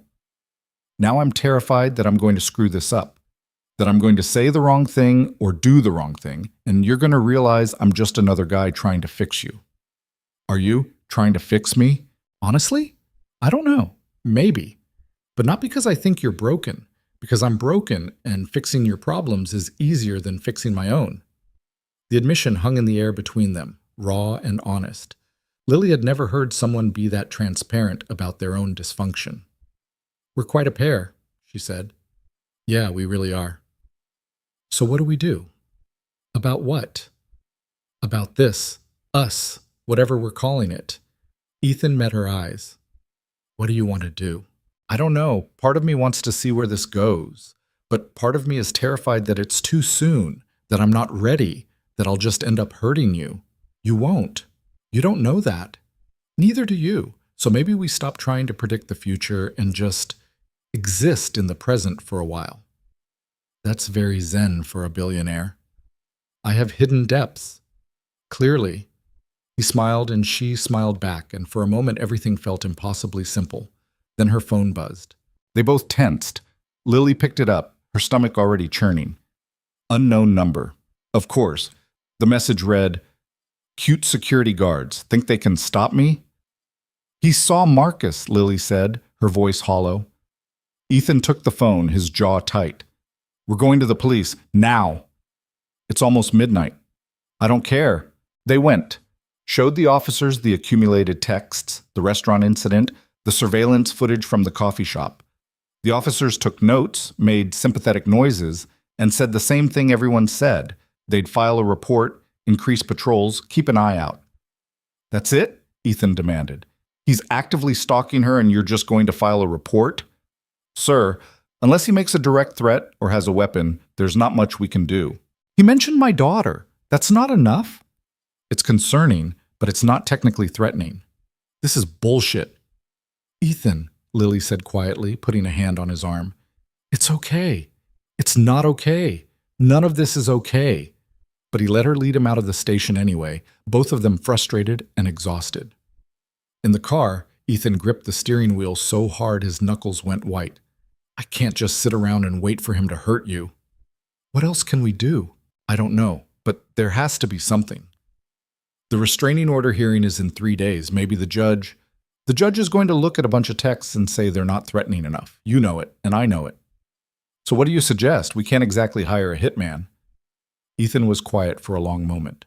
Then, what if we could make him back off without involving the police? How? I have resources, connections, people who owe me favors. Ethan, no. Whatever you're thinking, no. I'm not talking about anything illegal, just leverage. Everyone has something they don't want exposed. What if we could find out what that is for him? Lily stared at him. You want to blackmail my ex? I want to convince him that leaving you alone is in his best interest. That's literally blackmail. It's negotiation. It's illegal. So is stalking. And if he goes to the police about the blackmail, then you're the one in trouble.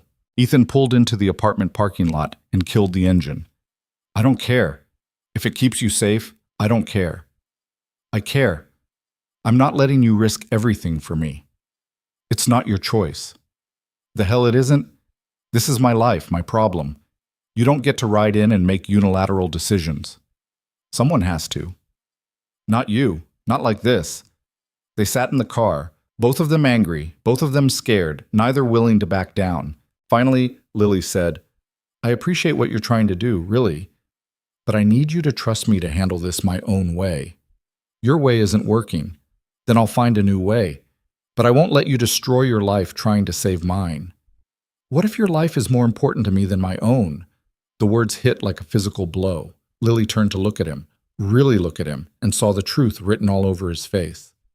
Don't, she whispered. Don't what? Don't love me. It's too dangerous, for both of us. Too late. Ethan, I know it's fast, I know it's crazy, I know we're both disasters waiting to happen, but I don't care anymore. I'm tired of being careful. I'm tired of protecting myself. I just want to be with you. Lily felt tears streaming down her face. We can't. Why not? Because he'll use it against us, against you and Mia. He'll find a way to hurt everyone I care about, and I can't. Her voice broke. I can't be responsible for that. So what? We just pretend this isn't happening? Maybe. Maybe that's safer. Safer isn't better. It is when people you love are at risk. Ethan reached over and took her hand. What if I'm willing to take that risk? I'm not willing to let you. That's not your choice either. Then we're at an impasse. They sat there in this dark car, holding hands, both of them crying now, both of them wanting something they couldn't have. Finally, Ethan said, I'm not giving up on this. On us. There is no us. Yes, there is. You can deny it all you want, but it's there.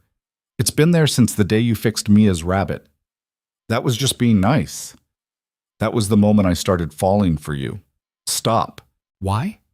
Because it's inconvenient? Because it's scary?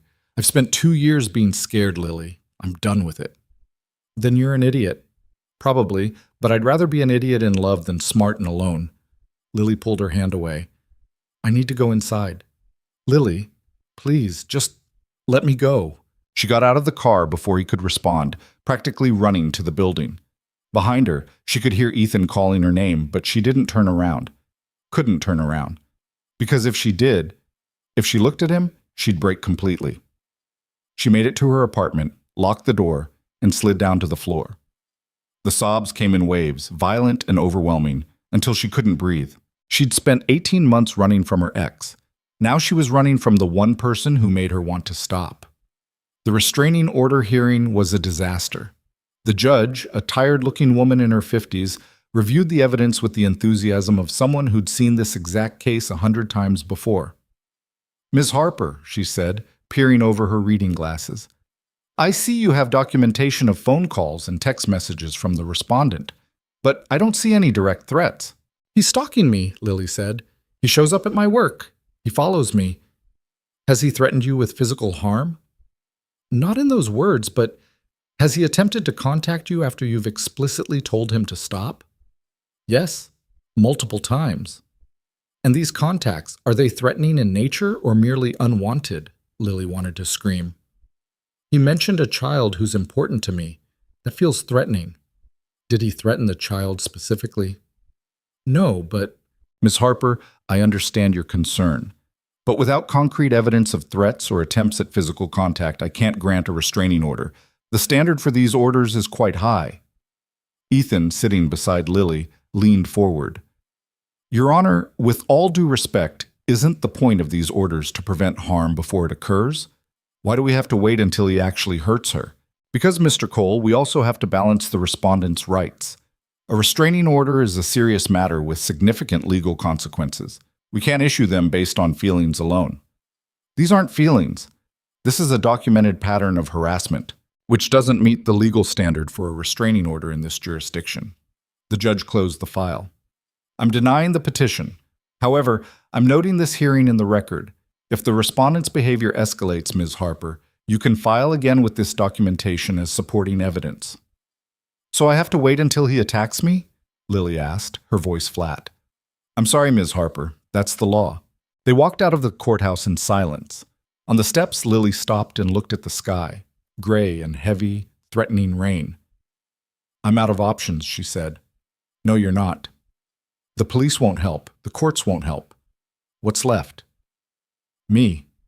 I'm left. You can't fight the legal system, Ethan. No, but I can do what I said, find leverage, make him back off. And I told you no. Then what do you want me to do? Just watch while he terrorizes you? I want you to accept that some things can't be fixed. Bullshit. It's not bullshit. It's reality. My ex has money and time and nothing to lose. We can't beat that. So you're just giving up? I'm being realistic. Ethan grabbed her shoulders, forcing her to look at him. Listen to me. I don't care how much money he has. I don't care how connected he is. I will burn through every resource I have to keep you safe. Every single one. Why? Because I love you. The words hung in the air between them, impossible to take back.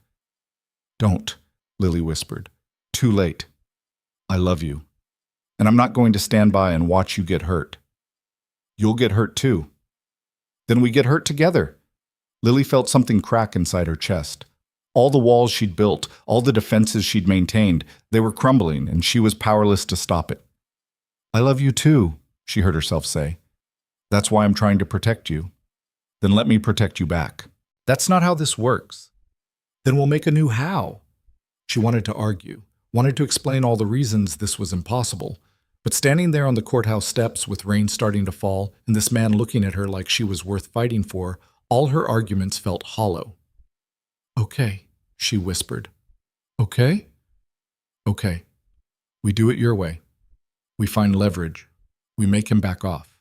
Together. Ethan pulled her into his arms, and for the first time since this nightmare started, Lily let herself believe they might actually win. It took Ethan's investigator less than a week to find what they needed.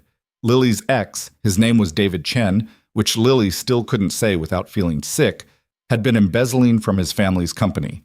Small amounts at first, then larger ones. Enough to fund his comfortable lifestyle and his obsessive stalking. His father doesn't know, the investigator said, laying out the evidence. If this came to light, he'd be disowned and probably prosecuted. Are you sure? Ethan asked. Positive. The paper trail is solid. Lily stared at the documents, her hands shaking. This was it, the leverage they needed. But using it meant crossing a line she'd never crossed before. What if we're wrong? She asked. What if he doesn't care about being disowned? Then we go to Plan B, Ethan said. What's Plan B? We make this public? Ruin his reputation so thoroughly that he'll be too busy dealing with the fallout to bother you. That's destruction. He's been destroying your life for 18 months. Turnabout is fair play. Lily looked at the evidence again. Bank statements, wire transfers, emails discussing the embezzlement in barely coded language. David had been sloppy, arrogant. He'd never expected to get caught. When do we tell him? She asked. Tonight.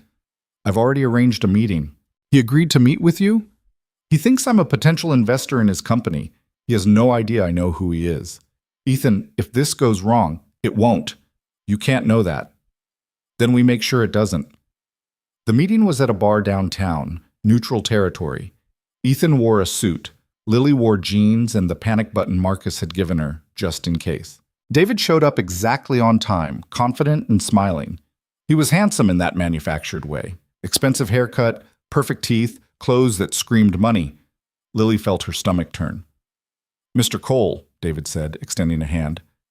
Thanks for meeting with me. Ethan didn't shake it. Cut the bullshit. You know who I am, and I know who you are. David's smile faltered. I'm sorry? Lily Harper. Ring a bell? The color drained from David's face. His eyes darted around the bar looking for exits. "Sit down," Ethan said. His voice was calm, but there was steel underneath. "Unless you want everyone here to know what we're about to discuss." David sat. Ethan slid a folder across the table. "Open it." David did. Lily watched his face as he flipped through the pages. Confusion, then recognition, then fear. "Where did you get this?" David asked, his voice tight. "Doesn't matter. What matters is that if you don't leave Lily alone, this goes to your father and the SEC and every media outlet in Texas. You're blackmailing me. I'm offering you a choice. Stop stalking Lily, delete her contact information, forget she exists, and this stays between us. Keep harassing her and I destroy you." David looked at Lily for the first time since sitting down. "Is this what you want? To hide behind your rich boyfriend?" "I'm not hiding," Lily said, proud that her voice didn't shake. "I'm choosing to fight back. We had something special. We had nothing. You had control. I had fear. That's over now. Lily, my name in your mouth makes me sick. Don't say it again." David's face twisted. For a moment, Lily thought he might lunge across the table. Then he seemed to remember where he was, who was watching. "Fine," he said through clenched teeth.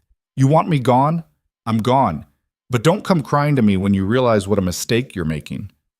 "The only mistake I made was staying with you as long as I did," Lily said. David stood, gathering the documents. "Is this everything?" "That's a copy," Ethan said. "The originals are in a safe place. If anything, and I mean anything, happens to Lily, they go public. If you come near her, they go public. If you so much as think about her too hard, they go public. Are we clear?" "Crystal." "Good. Now get the hell out of here." David left without another word. Lily watched him go, her whole body shaking. "It's over," Ethan said quietly. "He's done." "What if he doesn't care about the evidence? What if he cares? Did you see his face? He's terrified. But what if—" "Lily," Ethan took her hands. "It's over. You're safe. We won."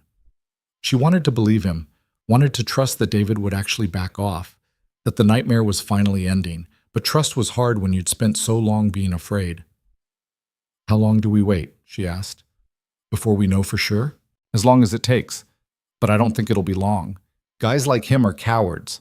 Now that he knows there are consequences, he'll move on to an easier target." The thought should have made her feel better. Instead, it made her sad. For whoever David's next target would be, for the fact that men like him always found someone new to terrorize. "Come on," Ethan said, standing and offering his hand. "Let's go home." Home. The word felt strange and right at the same time. For the first time in 18 months, Lily had a home that wasn't just a place to hide. She had people who cared about her, who fought for her, who made her believe in things she'd given up on. She took Ethan's hand, and together they walked out of the bar into the Austin night, leaving the past behind them one step at a time. The first week after the confrontation with David passed in a strange kind of silence. No texts, no calls, no glimpses of him lurking outside the coffee shop or following Lily home. It felt too easy, like waiting for a bomb to explode that never did. "You need to relax," Ethan said on day 8, watching Lily check her phone for the 100th time during dinner. "I'm relaxed. You're wound tighter than a spring. I'm just being cautious. You're being paranoid." "There's a difference?" Mia looked up from her mac and cheese, her face serious. "Miss Chen says paranoid means you think bad things are happening even when they're not." "Thank you for that definition, sweetheart," Ethan said. "So is Lily being paranoid or cautious?" "That's a complicated question." "Daddy always says that when he doesn't know the answer," Mia informed Lily. "Your daddy is very wise," Lily said, finally setting down her phone. "I know, that's why he has so much money," Ethan groaned. "We really need to work on your understanding of causation." "What's causation?" "It's—" "Never mind. Eat your dinner." Lily watched them, this easy back and forth between father and daughter, and felt something settle in her chest. This was what normal looked like. This was what she'd been running toward without realizing it. Not safety, exactly, but belonging. A place where she didn't have to constantly calculate threats and exits. After Mia went to bed, Lily and Ethan sat on his couch with glasses of wine neither of them was really drinking. "I keep waiting for the catch," Lily admitted. What catch? The part where this all falls apart, where I wake up and realize it was too good to be true. What if there is no catch? What if this is just life? Life doesn't work this way. Not for me. Maybe it does now. Lily wanted to believe him, wanted to trust that David was really gone, that the nightmare was over, that she could stop running. But trust was a muscle she'd forgotten how to use. I don't know how to do this, she said quietly. Do what? Be normal. Be in a relationship without constantly waiting for it to turn toxic. Be around Mia without worrying that I'm going to screw her up somehow. You're not going to screw her up. You don't know that. Yeah, I do, because you care enough to worry about it. That's already miles ahead of most people. Your bar is very low. My bar is realistic. They sat in silence for a moment. Then Lily said, I need to tell you something. Ethan set down his wine glass.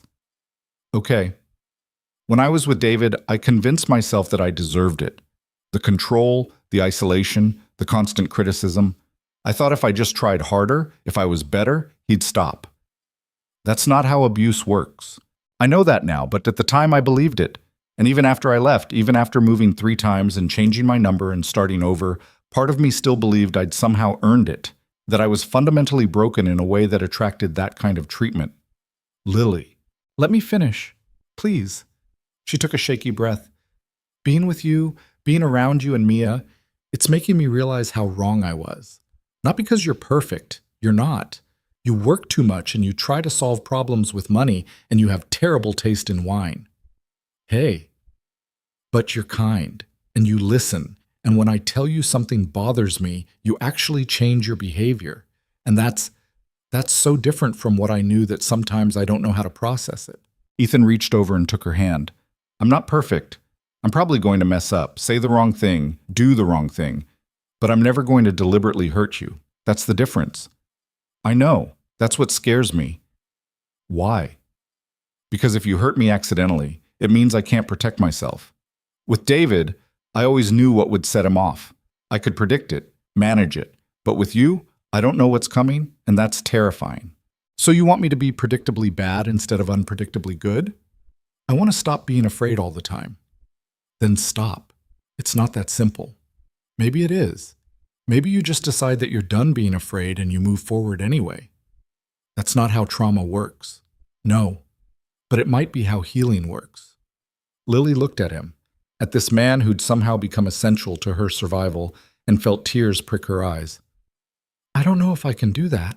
Then we'll figure it out together. One day at a time, one decision at a time, one moment of not being afraid at a time. What if I fail? Then you try again. That's all any of us can do. She leaned against him, letting his warmth seep into her bones. Outside, Austin hummed with its usual chaos. Inside, 2 broken people chose to believe in something neither of them fully understood yet. It wasn't perfect, but it was real. 3 weeks after the confrontation, Lily finally let herself believe that David was really gone. There'd been no contact, no sightings, nothing. Marcus still drove her to work sometimes, but more out of habit than necessity. The panic button sat in her drawer, unused. She started sleeping through the night, started making plans more than a day in advance, started looking at apartments with more than one room because maybe, just maybe, she could afford to want things again. I'm thinking about going back to school, she told Ethan one Saturday morning while they made breakfast. He looked up from the eggs he was scrambling. Yeah, for what? I don't know yet. Maybe business, maybe psychology, something that matters. Working at a coffee shop matters. You know what I mean. Something where I'm building towards something instead of just surviving.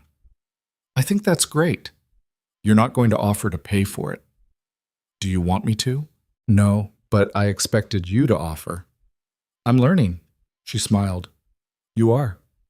Mia wandered in, still in her pajamas, dragging her stuffed rabbit.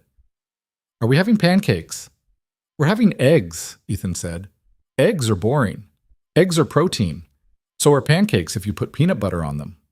That's not how nutrition works. Then nutrition is dumb, Lily laughed. She's got a point. Don't encourage her, Ethan said, but he was smiling. They ate breakfast together, the 3 of them, and it felt so normal that Lily had to remind herself this was her life now. Not a borrowed moment, not a temporary shelter. her actual life. After breakfast, while Ethan took Mia to a birthday party, Lily went back to her apartment and stared at the bare walls. She'd been living here for almost 5 months and still hadn't unpacked properly. Still hadn't bought furniture or hung pictures or done anything that suggested permanence. She thought about what Ethan had said about choosing not to be afraid, about moving forward anyway. Then she pulled out her phone and called her father. He answered on the 3rd ring. "Hello? Dad? It's Lily." Silence. Then, "Lily, I didn't expect to hear from you. I know, I'm sorry for everything, for not listening when you warned me about David, for cutting you off when you were right. You don't need to apologize." "Yes, I do. You were trying to protect me and I made you the enemy. That wasn't fair." Her father's voice cracked. "I thought I'd lost you." "You didn't. I was just lost for a while. But I'm finding my way back." They talked for an hour, about the years they'd missed, the things they'd both been too proud to say, about her mother and how much they both still missed her, about David and how Lily had finally gotten free. "Are you safe now?" her father asked. "Yeah, I think I am." "Good. That's all I ever wanted." "I know. I'm sorry it took me so long to see it." "You were doing your best with what you had. That's all anyone can do." When they hung up, Lily felt lighter than she had in years. Some bridges could be rebuilt. Some mistakes could be forgiven. Some relationships were worth fighting for. That night, she told Ethan about the call. "How do you feel?" he asked. "Scared, hopeful, both at once." "That seems to be your default state lately." "Is that bad?" "No. I think it means you're actually living instead of just surviving." "When did you get so wise?" "I have a good teacher." "Mia." "You." Lily felt her cheeks warm. "I'm not teaching you anything. You're teaching me that it's okay to be scared and do things anyway, that healing isn't linear, that sometimes the bravest thing you can do is ask for help." "I didn't ask for help. You forced it on me." "Details." She threw a couch pillow at him. He caught it, grinning, and for a moment they just looked at each other. Then Ethan's expression shifted into something more serious. "I want to ask you something," he said. "Okay. And you can say no. You can tell me it's too soon or too much or too anything, but I need to ask." Lily's heart started racing. "What?" "Move in with me." She blinked. "What?" "Move in, with me and Mia. Not because you need protection, or because you can't afford your own place, but because I want you here. Because Mia wants you here. Because this already feels like home when you're in it." "Ethan,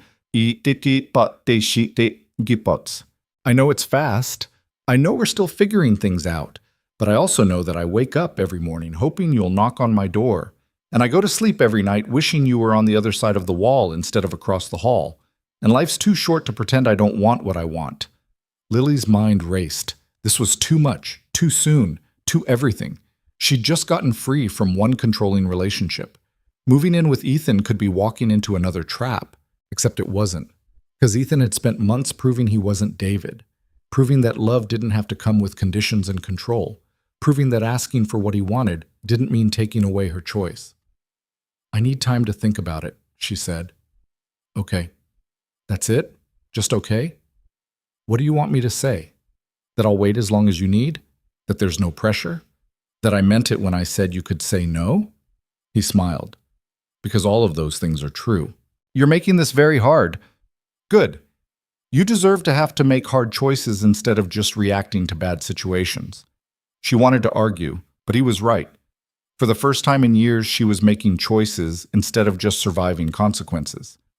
"Give me a week," she said. "Take a month. Take 6 months. I'm not going anywhere." "You keep saying that."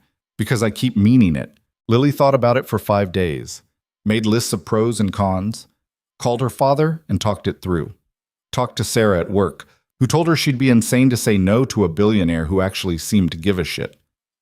On day 6, she found Mia sitting in the hallway between their 2 apartments, reading a book. "What are you doing out here?" Lily asked. "Waiting." "For what?" "For you to decide if you're going to live with us." Lily sat down beside her. "Your dad told you?" he asked. "He tells me everything. Well, most things. Not the boring stuff about work." "And what do you think about it?" Mia set down her book and looked at Lily with an intensity that was unnerving in a 6-year-old. I think you should say yes. Why? Because Daddy's happier when you're around, and I like having you here. And also because your apartment is sad, and ours is better. My apartment is sad? It doesn't have any stuff in it, just you and that dead plant. The plant isn't dead, it's just struggling. Same thing, Lily laughed. You're a tough critic. I'm honest. Daddy says honesty is important. Your daddy's right. So are you going to say yes? I'm thinking about it. What's there to think about? Good question. What was there to think about? The practical concerns were minimal. Ethan's apartment was bigger, nicer, in a better location. The emotional concerns were more complicated, but weren't they always? The real question was whether she was brave enough to choose happiness instead of safety, to risk being hurt again in exchange for the possibility of something real. Can I tell you a secret? Lily asked. Yes. I'm scared. Of what? Of messing this up, of letting your dad down, of not being good enough for either of you. Mia frowned. That's a dumb thing to be scared of. Why? Because you're already good enough. You're nice and you're funny and you fix things when they're broken. That's good enough. Out of the mouths of children. Lily felt tears prick her eyes. What if I said yes and then changed my mind? She asked. Then you'd move back across the hall. It's not that far. It's literally 20 feet. See? Easy. Lily looked at this kid, this impossibly wise 6-year-old, and felt something settle in her chest. Maybe it really was that simple. Maybe she could say yes and see what happened. Maybe she could trust that if it didn't work out, she'd survive. Maybe she could finally stop running. Okay, she said. Okay, what? Okay, I'll move in. Mia's face lit up. Really? Really? Can I tell Daddy? Sure. Mia took off running, her book abandoned in the hallway. Lily could hear her shouting through the door about how Lily said yes and they needed to get her stuff right now, immediately, this second. Ethan appeared in the doorway, his hair mussed, his expression somewhere between hopeful and terrified. You said yes? He asked. I said yes. Just like that? Your daughter makes a convincing argument. She gets that from me. She gets that from being smarter than both of us combined. Ethan crossed the hallway and pulled Lily into his arms. Thank you. For what? For taking a chance, for trusting me, for choosing this. Don't make me regret it. I'll do my best. They stood there in the hallway, holding each other, while Mia made excited noises about which room would be Lily's and whether they could get another bookshelf. It wasn't perfect. Lily still jumped at unexpected noises, still checked her phone obsessively for messages that didn't come. Still had nightmares about David showing up and destroying everything she'd built. But she was trying, and that was something. Moving in took less time than Lily expected, mostly because she barely had anything to move. A few boxes of clothes, some books, the struggling plant that Mia immediately adopted as a personal project. Ethan insisted on buying her new furniture, and Lily insisted on paying him back, and they compromised by agreeing she'd contribute what she could, and he'd cover the rest. This still feels like charity, Lily said, looking at the price tag on a desk she'd never be able to afford. It's not charity. It's an investment in our future. That's very romantic for someone talking about furniture. I'm a romantic guy. Since when? Since I met someone worth being romantic for. Lily rolled her eyes, but she was smiling. They set up her room, technically a guest room, but everyone knew it was Lily's space, with a real bed and actual curtains, and a bookshelf that Mia helped organize by color, and then by which ones look happy. This one looks happy, Mia said, holding up a mystery novel with a bright yellow cover. That's about a serial killer, Lily said, but the cover is sunny. Fair point. That night, Lily lay in her new bed in her new room in Ethan's apartment and tried to process the fact that this was her life now. She had a room with furniture. She had people who cared about her. She had a future that looked like more than just survival. There was a soft knock on her door. Come in, she called. Ethan stuck his head in. Just checking that you have everything you need. I'm good. Okay, well, good night. Ethan? Yeah? Thank you for all of this. You don't have to thank me. I know, but I want to. He He smiled, that soft smile he reserved for moments like this, and closed the door. Lily stared at the ceiling, listening to the sounds of the apartment settling around her.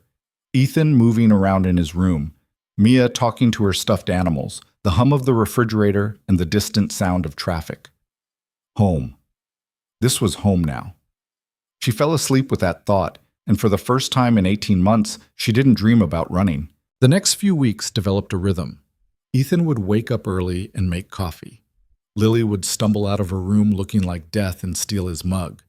Mia would appear demanding pancakes, even though they'd explained repeatedly that pancakes weren't a daily food group. "Why not?" Mia asked for the 100th time. "Because you'll turn into a pancake," Lily said. "That's not how biology works." "Since when do you know about biology?" "Since always. I'm very smart." "She's not wrong," Ethan said, scrolling through his phone. They'd have breakfast together, then Ethan would drop Mia at school before heading to his office. Lily would go to work at the coffee shop, though she'd started looking for other jobs. Something with benefits and a future and less shouting from management. In the evenings, they'd have dinner together. Sometimes Ethan would cook, sometimes Lily would. Sometimes they'd order takeout and let Mia pick a movie. It was domestic and ordinary and everything Lily had never let herself want.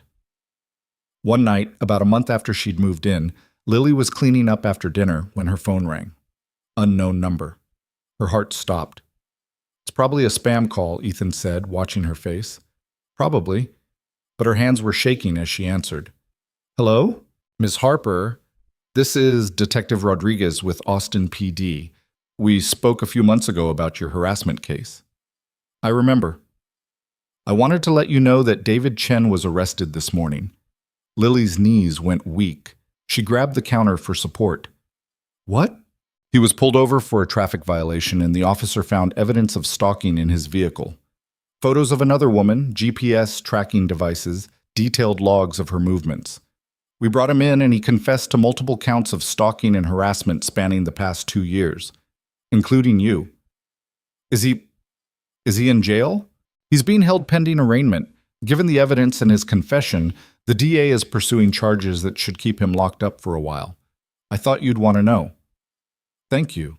Thank you so much. You did the right thing by documenting everything. That helped build the case against him. Take care, Ms. Harper." Lily hung up and stared at her phone. "What happened?" Ethan asked, coming over. "He's arrested. David. He was arrested for stalking someone else and he confessed to everything, including what he did to me." "He's in jail?" "He's in jail."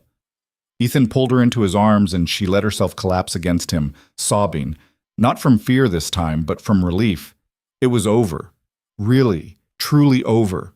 David was in jail where he couldn't hurt her or anyone else. "It's over," Ethan murmured into her hair. "It's finally over." Mia appeared in the doorway, her face worried.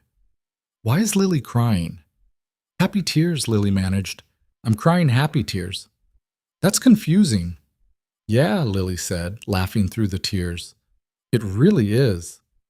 That night, after Mia went to bed, Lily and Ethan sat on the couch and talked about what this meant. "I keep waiting to feel different," Lily said, "like I should feel free or relieved or something, but I just feel tired." "That makes sense. You've been in fight or flight mode for 18 months. Your body needs time to catch up with your brain." "How long does that take?" "I don't know, but however long it takes, I'll be here." "You keep saying that." "Because I keep meaning it." She leaned her head on his shoulder. "I love you. I love you too. Even though I'm a mess? Especially because you're a mess. You're my mess." "That's disgustingly sweet." "I know." They sat in comfortable silence, watching the city lights through the window. Somewhere out there, David was sitting in a cell, finally facing consequences for his actions. And here, in this apartment, Lily was finally free to build a life that didn't involve looking over her shoulder. "What do you want to do now?" Ethan asked. "What do you mean?" "Now that you're free. Now that you can make plans without worrying about him finding you. What do you want?" Lily thought about it. "I want to go back to school. I want to build a career that matters. I want to reconnect with my dad more. I want to watch Mia grow up. I want to be with you." "That's a good list. What about you?" What do you want? This, exactly this. You and Mia, and a life that's about more than just making money and avoiding feelings. You've come a long way from the guy who fixed my cabinet and couldn't make eye contact. I had a good teacher. Mia? Both of you. Lily turned to look at him. Can I ask you something? Anything. What happens next? With us, I mean. We're living together, we're raising Mia together, but we've never really talked about what this is. Ethan was quiet for a moment. What do you want it to be? I asked you first. Okay. I want this to be permanent.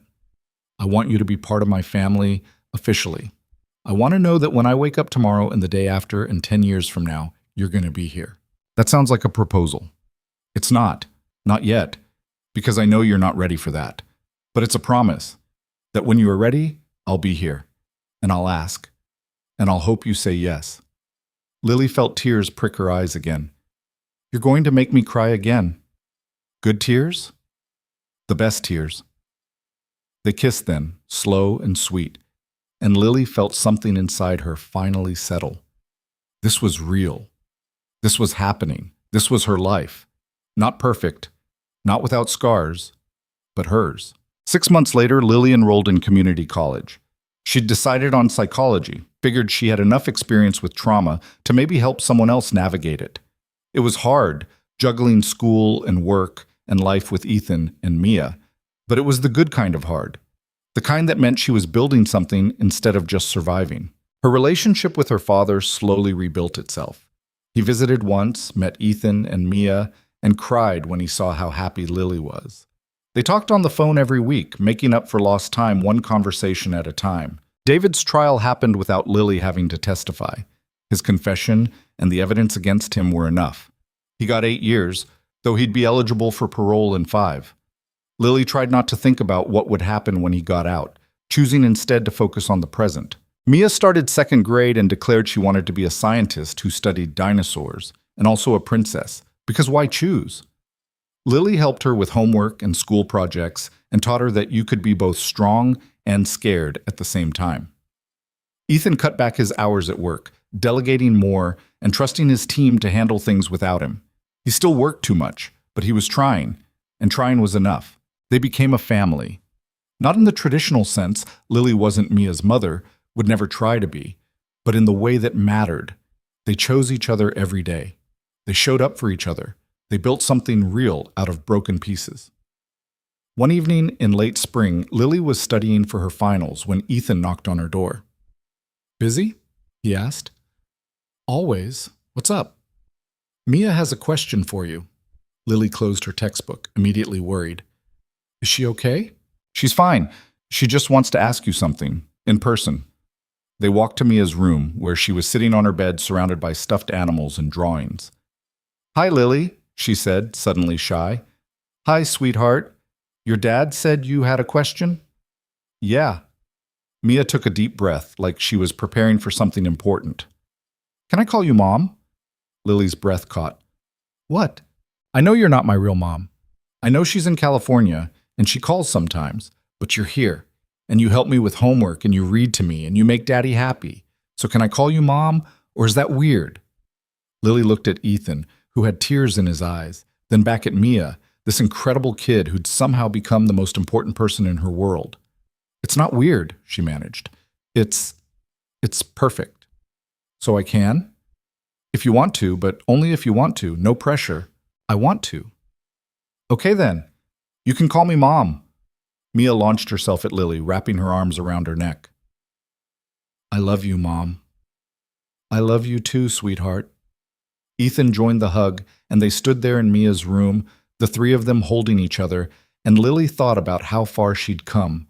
From a studio apartment with nothing but fear and a dead plant to this, a family, a future, a home. It wasn't the life she'd planned. It was better. Later that night, after Mia was asleep and Lily was back at her textbooks, Ethan came into her room with a small box. What's that? She asked. Open it. Inside was a key. I already have a key to the apartment, she said, confused. It's not for the apartment, it's for the house. What house? The one I just bought. 4 bedrooms, big backyard. in a neighborhood with good schools. I thought maybe it was time we had a place that was ours. Not mine, not yours, ours. Lily stared at the key. Ethan, you don't have to say yes. We can stay here. We can wait. But I wanted you to know that I'm all in, that I'm not going anywhere, that I want to build a life with you, whatever that looks like. Is this a proposal? Not yet, but it's close. Lily looked at this man who'd saved her life by letting her save herself, who'd shown her that love didn't have to hurt, who'd given her a family when she'd lost everything else. Show me the house, she said. They went the next day, the three of them. It was perfect. Big enough for everyone to have their own space, but small enough to still feel like home. There was a yard where Mia could play, a room that would be perfect for Lily's study, an office for Ethan that actually had a door he could close. What do you think? Ethan asked as they stood in the empty living room. I think it's perfect, Lily said. Yeah? Yeah. Can I get a dinosaur lamp for my room? Mia asked. You can get whatever you want, Ethan said. Even a real dinosaur? Maybe not a real one. Then what's the point? They moved in 2 months later. Lily finished her first year of college with a 3.8 GPA. Ethan proposed on a random Tuesday while they were doing dishes, no fancy dinner or elaborate plan, just a simple question and a ring that had belonged to his grandmother. Lily said yes. They got married 6 months later in the backyard of their new house, with Mia as the flower girl and Lily's father walking her down the aisle. It was small and simple and perfect. No big production, no stress, just two people choosing each other in front of the people who mattered. During the ceremony, the officiant asked if anyone had objections. I have one, Mia said, raising her hand. Everyone froze. Why can't I have cake right now? Why do we have to wait until after? The tension broke. Everyone laughed. The ceremony continued, and afterward, eating cake in the backyard while the sun set, Lily looked around at her family, her husband, her daughter, her father, the friends she'd made, and felt something she'd thought she'd never feel again. Safe. Loved. Home. It hadn't been easy. There were still hard days, days when the old fears crept back in, days when Lily checked her phone expecting threatening messages that never came. But those days grew fewer and farther between, replaced by ordinary moments of domestic joy. Mia's school plays and science fairs. Ethan's terrible attempts at cooking that always ended in takeout. Lazy Sunday mornings where they stayed in bed too long and let Mia watch cartoons. Fights about dishes and schedules and whose turn it was to walk the dog they'd eventually adopted. Normal life. Complicated, messy, beautiful normal life.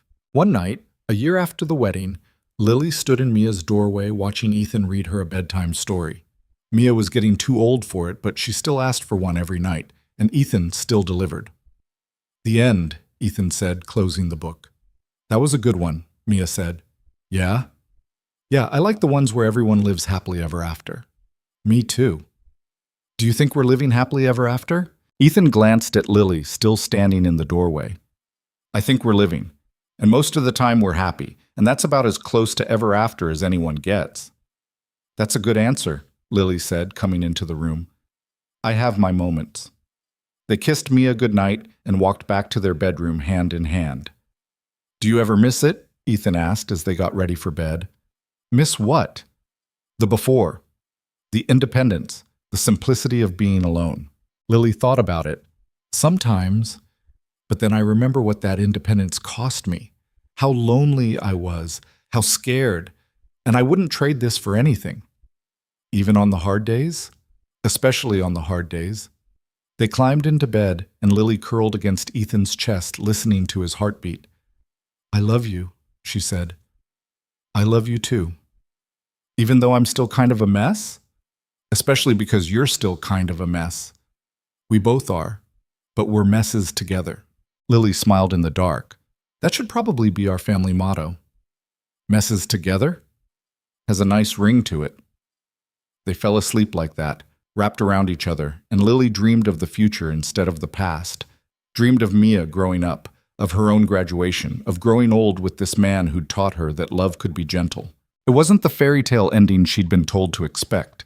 There was no magic fix, no moment where everything became perfect and stayed that way.